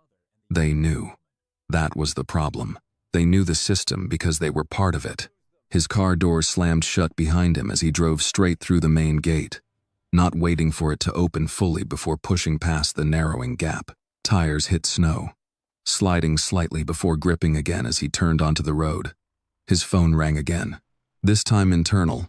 He answered immediately. We found movement on the north boundary, the voice said. 2 figures leaving the property on foot. Daniel's grip tightened on the wheel. Describe them. A pause. One appears to be Miss Carter. The other. Another pause. Matches Miss Williams. Daniel exhaled once. Not relief. Not yet. But something close. Track them, he said. Keep eyes on them. We're trying. But don't lose them. He ended the call, pushing the car faster, headlights cutting through the dark road ahead. They weren't taken. They had moved. That changed everything. Because it meant Maya had seen it coming. It meant she had acted. And it meant they were still ahead of whatever had been set in motion. On the road, Maya didn't stop moving. Not even when the sound behind them shifted from distant pursuit to something closer, more defined. She adjusted her pace instinctively, guiding Evelyn toward the edge of the road where the tree line broke just enough to offer partial cover. They're gaining, Evelyn said quietly. Maya nodded. I know. Her breath burned in her chest now, the cold air cutting deeper with each inhale. But she didn't slow down. Not yet. Not until she had to. Headlights appeared in the distance. Fast. Too fast to be casual. Maya's body tensed immediately. That's not random, she said. Evelyn followed her gaze. No. The car closed the distance quickly, its engine cutting through the quiet night. Maya stepped slightly in front of Evelyn, her posture shifting, not protective in a way that blocked, but in a way that prepared. Ready to move, ready to react. The car slowed, then stopped. The door opened, and Daniel stepped out. The moment held, just long enough for everything to align. Maya didn't relax immediately. She didn't move toward him. She waited. "You're all right," Daniel said, his voice steady but carrying something deeper beneath it. Not control, not authority. Something closer to urgency. "For now," Maya replied. That was enough. Daniel's eyes moved past her to his mother, taking in the cold, the strain, the fact that she was standing here instead of inside the house where she should have been. "We need to move," he said. "They're still out there." Maya nodded once. "We know." A sound behind them, branches shifting, footsteps breaking through the quiet. Closer now. No longer hiding. Daniel didn't hesitate. "Get in the car." This time, Maya moved. Not because he said it, but because it was the right call. She opened the back door, helping Evelyn inside before sliding in after her. Daniel was already back in the driver's seat, the engine roaring as he turned the car sharply, tires biting into the road as they accelerated away from the approaching figures. In the rearview mirror, shadows moved at the edge of the road too far now to catch up. For the moment, silence filled the car, broken only by the sound of the engine and the wind rushing past. Daniel didn't look back. "They were inside," Maya said. Not a question. A statement. Daniel nodded once. "I know." A pause. Then, "They called me." Maya's expression didn't change. Of course they did. Evelyn sat quietly between them, her hands folded in her lap, her breathing steadying as the immediate danger passed, but the weight of what had just happened settling in its place. "This is no longer contained," she said softly. Daniel's grip on the wheel tightened. "No," he said, "it isn't." Maya looked out the window, the city lights beginning to reappear as they moved further from the estate. Her reflection stared back at her, tired, sharp, and fully aware now of where she stood. This wasn't just something she had stepped into. It was something that had closed around her, and there was no clean way out. Daniel spoke again, his voice lower now, more deliberate. "They made a move." Maya nodded. "Which means we were right." A pause. Then, "And now they know it." The car moved through the night, the distance from the house growing with every second. But the danger hadn't lessened. It had changed. It had stepped out of the shadows. And now, all of them, Maya, Evelyn, and Daniel, were no longer trying to uncover it. They were inside it. And whatever came next wasn't going to be quiet. Daniel didn't drive back to the estate. Not immediately. The decision came fast. Instinct overriding routine in a way he wasn't used to but understood all the same. Going back meant stepping into a space that had already been compromised. And right now, control mattered more than familiarity. The car cut through downtown Chicago, the skyline rising ahead like something solid, something dependable, even if everything beneath it wasn't. Maya noticed the direction shift without asking. She didn't question it. She understood the logic. You don't return to the place that just tried to remove you. You move somewhere they don't expect. Evelyn sat quietly in the back seat, her hands still folded, her breathing steady now, but her eyes sharp, taking in everything without speaking. It wasn't fear that filled the car. It was recalibration. Daniel pulled into a private underground garage beneath one of his corporate buildings, the security gate sliding open after a brief scan. This place was different. Not a home, not a space built for comfort, a place built for control. Cameras, access points, systems he trusted because he had designed them. The car came to a stop. For a moment, no one moved. Then Daniel turned slightly, looking back. "We're safe here," he said. Maya didn't answer right away. She stepped out first, scanning the garage, her eyes moving quickly, mapping exits, blind spots, anything that didn't align. It was cleaner than the house, tighter, but nothing was ever completely secure. Not anymore. She opened the back door for Evelyn, offering her a hand. "Careful." Evelyn accepted it without comment, stepping out into the controlled quiet of the garage. Daniel led them toward a private elevator. His movements sharp, efficient, no wasted motion. The doors closed behind them, the space narrowing as the elevator began to rise. Silence settled again, this time heavier, more grounded. They had access to internal systems, Daniel said finally, his voice low. Security feeds were looped. Logs were altered. Maya nodded. Inside job. Yes. A pause.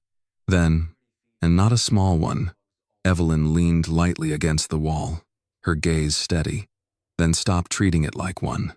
The words weren't harsh, but they were clear. Daniel glanced at her, then back ahead.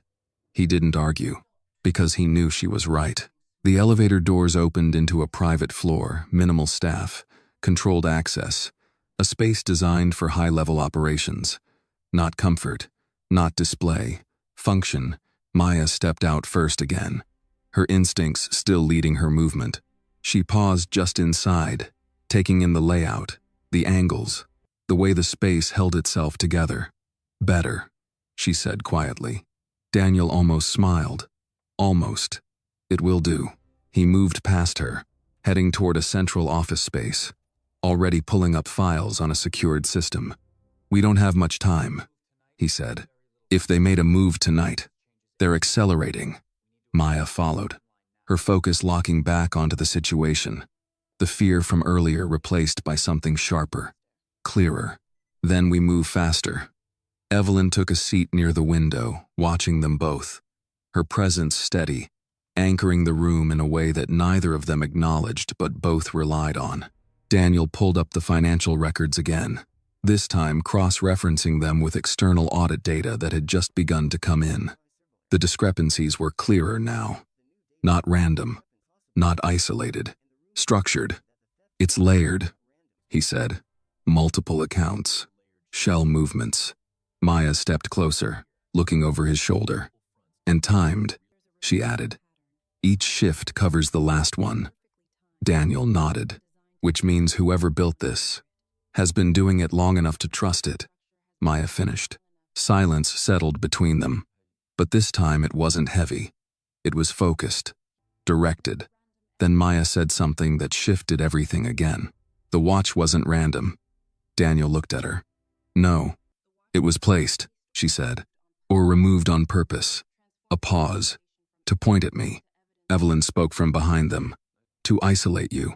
Maya nodded once.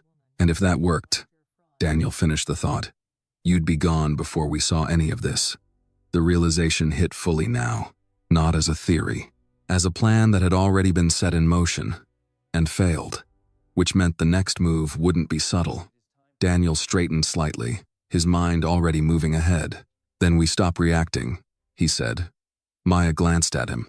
And start choosing, she said, echoing Evelyn's words from earlier. He nodded once. Agreement. Real this time. He turned to another screen, pulling up internal personnel access logs. We narrow it down, he said. Access to finance. Access to security. Overlap between the two. Maya leaned in slightly, her eyes scanning the data. And timing, she added. Who was where when the logs were altered? Evelyn watched them both, a faint expression crossing her face. Not pride, not relief, something quieter. Recognition. They were working together now, not as employer and staff, not as authority and outsider, as equals in a situation that required all of them. Daniel stopped on one name, just for a second, then moved past it. But Maya saw it. Go back, she said. He hesitated, then did. The name reappeared. Richard Hale.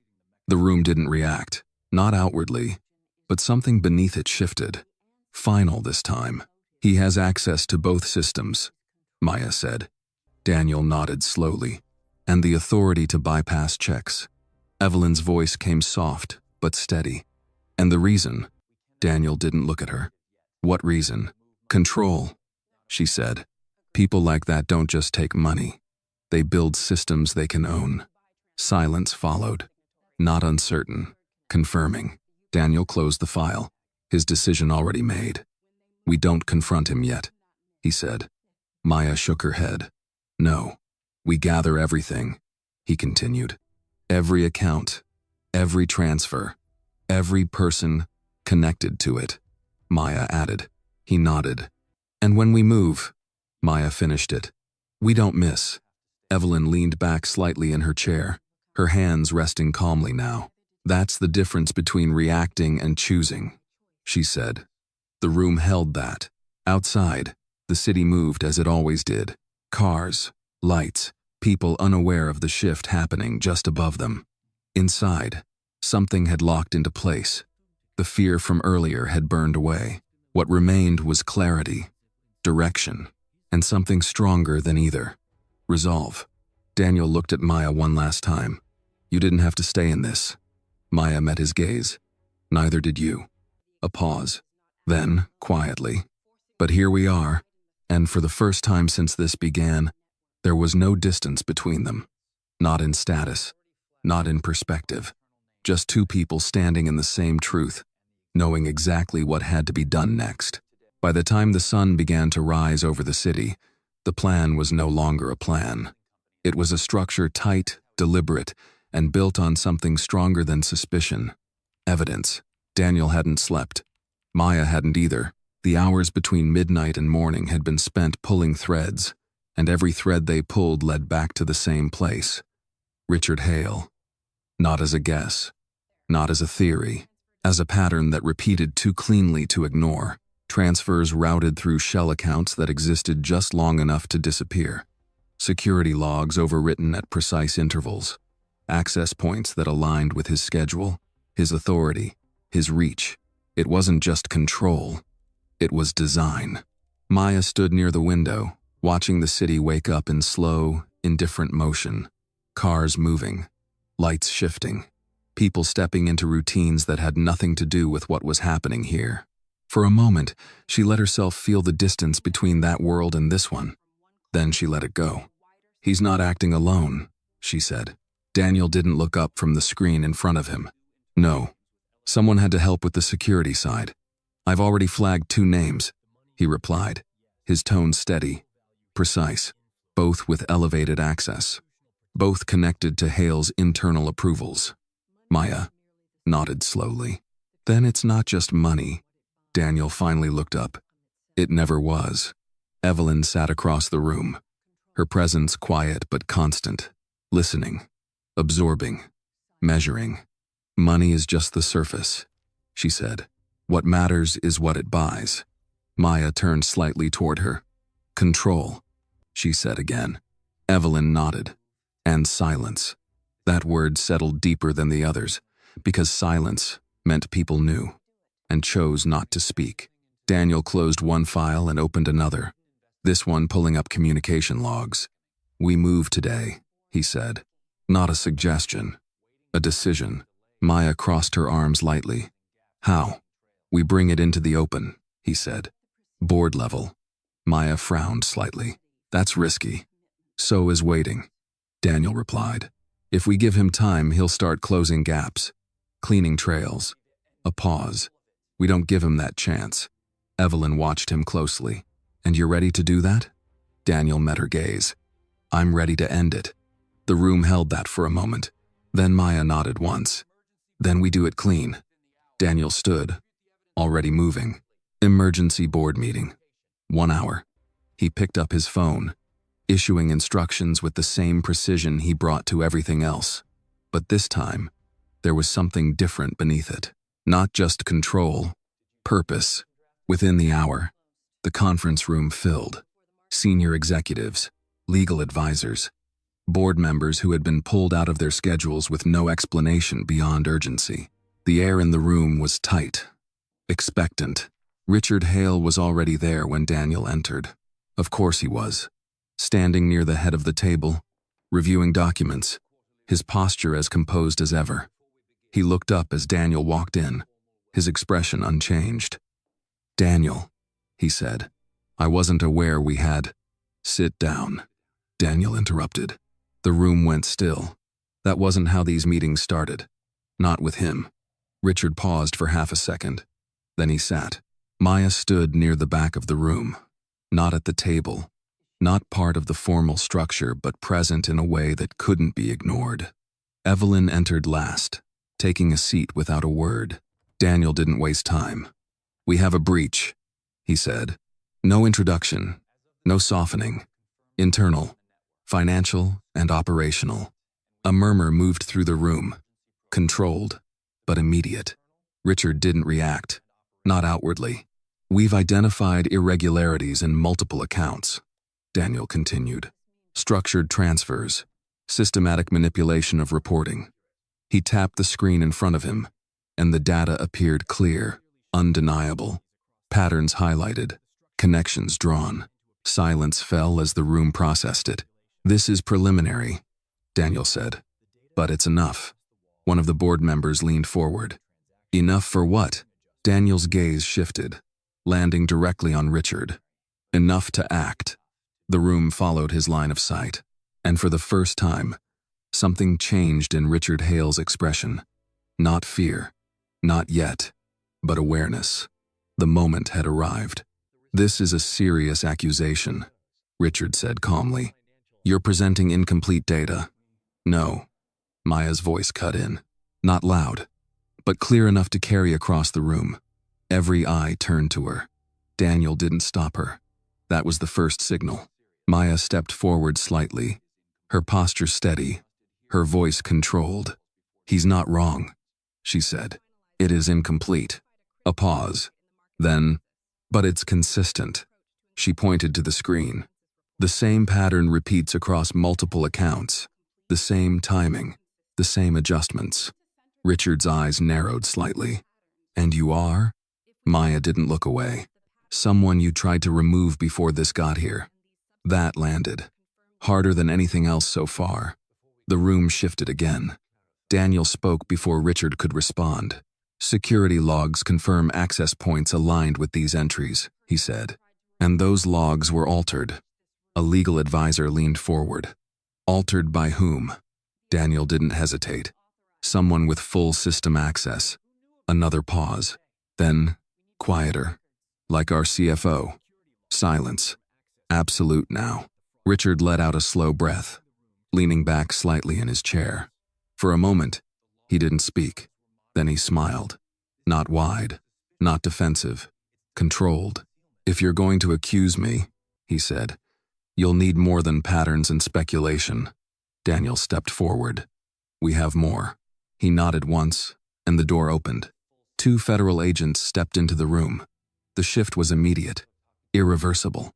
Richard's expression changed for the first time. Subtle, but real. "We've been working with federal investigators," Daniel said. "Independent audit.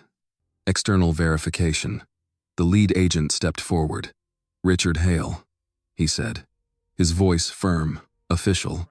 "You are under investigation for financial fraud, embezzlement, and conspiracy." The room held its breath. Richard didn't move. For a second. Then his eyes shifted not to Daniel, not to the agents, to Maya. And in that look, everything that had been hidden finally surfaced. Not denial, not surprise. Recognition. "You saw it." Maya held his gaze, unflinching. And in that moment, the balance of power shifted completely. Because the system he had built, the one designed to hide everything, had been broken by the one person he had never accounted for. Not someone powerful, not someone inside his world. Someone he thought didn't belong in it at all. The agent stepped forward, and this time, Richard Hale didn't resist. The room didn't exhale when Richard Hale was taken away. It held its breath, because everyone there understood something most people never had to face. Removing one man didn't end what he had built. It exposed it. The agents moved with quiet efficiency, guiding Richard toward the door. Their presence controlled, procedural, final. He didn't resist. He didn't speak. But just before he crossed the threshold, he stopped. Not long. Not enough to break their grip. Just enough to turn his head slightly. His eyes found Daniel first, then Evelyn, and finally Maya. There was no anger in that look. No panic. Just something colder. something that carried a message without words. This isn't over. Then, he was gone. The door closed behind him, and the room shifted, but not into relief, into realization. One of the board members stood abruptly. "How far does this go?" he asked. No one answered immediately. Because no one knew. Daniel stepped forward, his posture firm, his voice steady.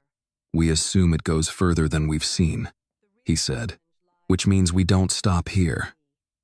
The legal team was already moving, gathering documents, issuing instructions.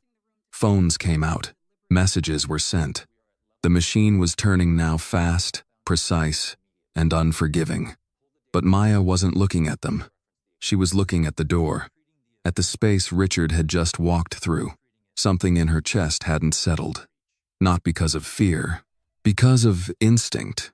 He wasn't surprised, she said quietly. Daniel glanced at her. No, he knew this was coming. A pause, which means he prepared for it. That landed differently, because preparation didn't end when someone got caught. It extended beyond them, into systems, into people, into contingency. Evelyn spoke, her voice calm but carrying weight. "Then what we saw wasn't the whole structure." Maya nodded slowly. "No, it was the part he was willing to lose."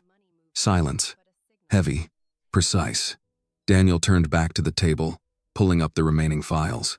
"We start pulling everything connected to him," he said. "Accounts, communications, personnel. Already in progress," one of the advisors replied. But Maya shook her head slightly. "That's not enough." Daniel looked at her. "Why?" She stepped closer, her voice steady, grounded in something deeper than logic alone.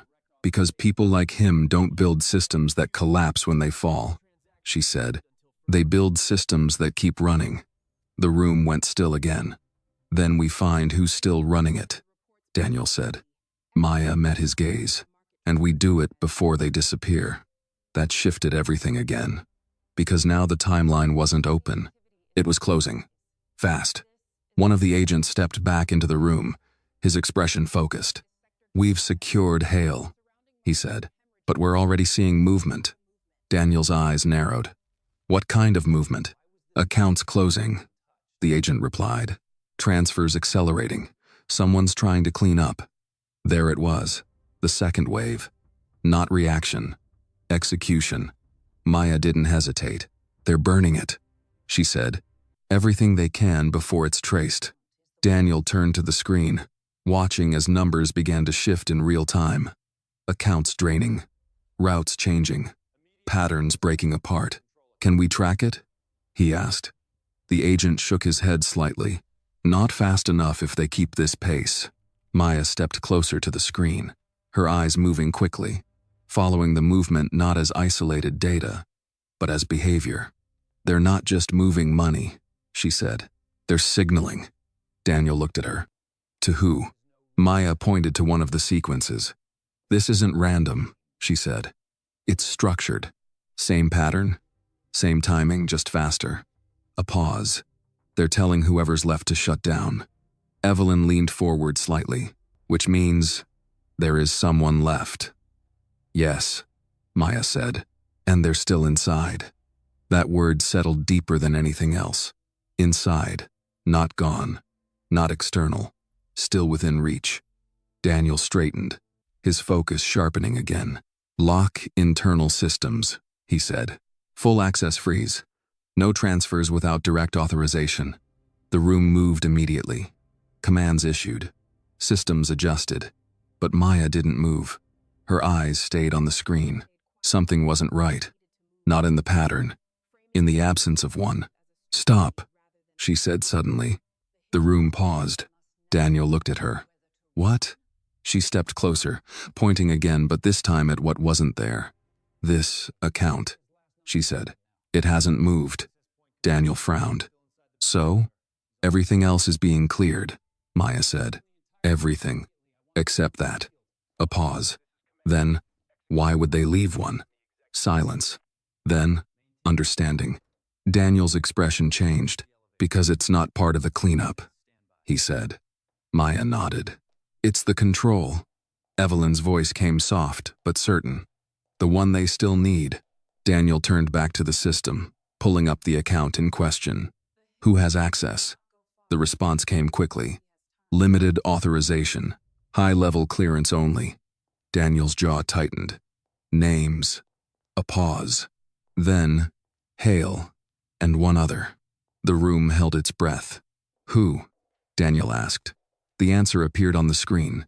And this time, the silence that followed wasn't heavy. It was sharp. Because now, they weren't looking at a system anymore. They were looking at a person. And whoever that person was, they hadn't run. They were still here. And that meant one thing. This wasn't over. Not yet. The name on the screen didn't cause an outburst. It didn't need to. It landed in the room like something precise and irreversible, cutting clean through every remaining doubt. Daniel didn't speak right away. He just stared at it, his eyes narrowing slightly, as if seeing the past few days rearrange themselves in real time. Every conversation, every access point, every moment that had felt just slightly off. It had all been there, hidden in plain sight.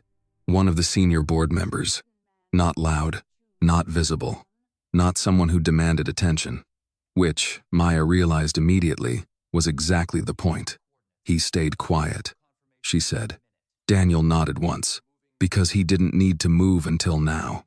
Evelyn's voice came calm, steady. And now he has to decide whether to run or fight. The room shifted again, this time into something sharper, more dangerous, because now they weren't chasing a pattern. They were confronting a person who knew the system as well as Daniel did. Maybe better. Where is he? Daniel asked. The response came quickly from the system team. Last access was internal, still inside the building. That was all Daniel needed. He turned immediately, already moving. Lock this floor, he said. No one leaves. Maya followed without hesitation. This wasn't something she stepped into anymore. She was already inside it. The hallway outside the conference room felt different now. Not quiet. Tense. Every door suddenly a question. Every shadow something that might move. Daniel moved fast but controlled, his focus narrowing with every step. He knew this building. Every exit. Every blind spot. Every place someone could disappear if they had enough time. The question was whether that time was already gone. He won't go far, Maya said, as they moved. Daniel glanced at her. Why? Because he doesn't think he has to, she replied. Not yet. That made sense. People like that didn't run immediately. They calculated. They waited for the right moment, which meant they were still in the middle of that calculation, and that gave them a window. They reached the executive offices. Empty at first glance. Too empty. Doors closed. Lights off in places that should have been active. Daniel slowed slightly, his instincts adjusting. Careful, he said. Maya nodded. She didn't need the warning. She already felt it. The wrongness in the air. The way the space held itself too still. Then, a sound. Faint. From the end of the hallway. A door closing. Daniel moved immediately, his pace accelerating. Maya followed, her attention sharp, her body ready for whatever came next. They reached the final office. The door was slightly ajar. Daniel pushed it open. The room was empty, but not untouched. The desk drawer open, files missing, a laptop still warm. He was here, Daniel said. Maya stepped inside, her eyes moving quickly across the room. Then she saw it.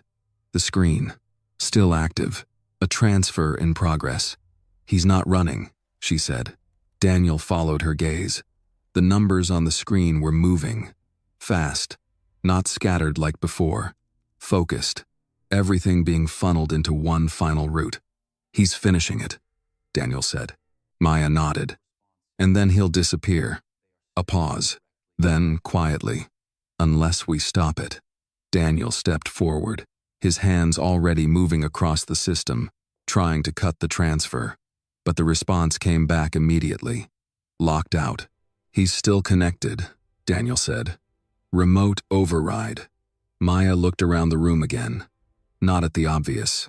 at the details, the things people missed when they focused on screens. Then she saw it. A second door, slightly open. Not the main exit. A private access point. "He's not remote," she said. Daniel turned. "What?"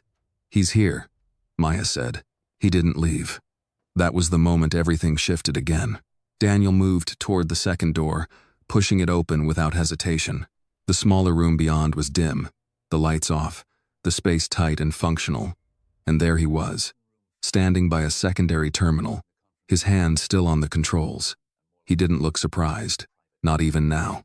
He turned slowly, his expression calm, almost thoughtful. "You found it faster than I expected," he said. Daniel stepped forward, his voice cold, controlled. "It's over." The man smiled slightly. Not mocking, not afraid, just certain. "No," he said. "It's just changing hands." Maya stepped into the room beside Daniel, her presence steady, unshaken. "You're done," she said. The man's eyes shifted to her. For a moment, something flickered there. Recognition. The same look Richard had given her. "You," he said quietly. "You weren't supposed to matter." Maya held his gaze. "Yeah," she said. "I get that a lot." A pause. Then she stepped closer, her voice firm, cutting through whatever control he thought he still had. "Shut it down." The man hesitated. Just for a second, but that was enough. Daniel moved immediately, overriding the system manually, cutting the final transfer before it completed. The screen froze, then went dark. Silence filled the room, not heavy this time. Final. The man didn't move, didn't resist, because he knew it was done. Security arrived seconds later, the door opening behind them, the situation already resolved before they stepped in. As they took him away, he didn't look back. Not at Daniel, not at Evelyn, who now stood quietly in the doorway. He looked at Maya, and for the first time, there was something different in his expression. Not control, not certainty, something closer to understanding. Then he was gone. The room settled. The system stabilized. The threat real, immediate, dangerous, had been stopped. Daniel stood there for a moment, his hands resting lightly against the edge of the desk, his breath steadying. Then he looked at Maya. Really looked this time. Not as an unknown, not as a variable, as something else entirely. "You saw it," he said. Maya shook her head slightly. "I paid attention." Evelyn stepped forward, her hand resting briefly on the back of the chair. "That's how truth works," she said. "It doesn't shout. A pause. Then, softer, it waits, until someone is willing to see it." The room held that, not as tension, as resolution. Outside, the city moved on, unaware of what had almost been lost beneath its surface. Inside, the system had been broken and rebuilt, not by power, not by control, but by something far simpler, someone who didn't belong, and saw everything anyway.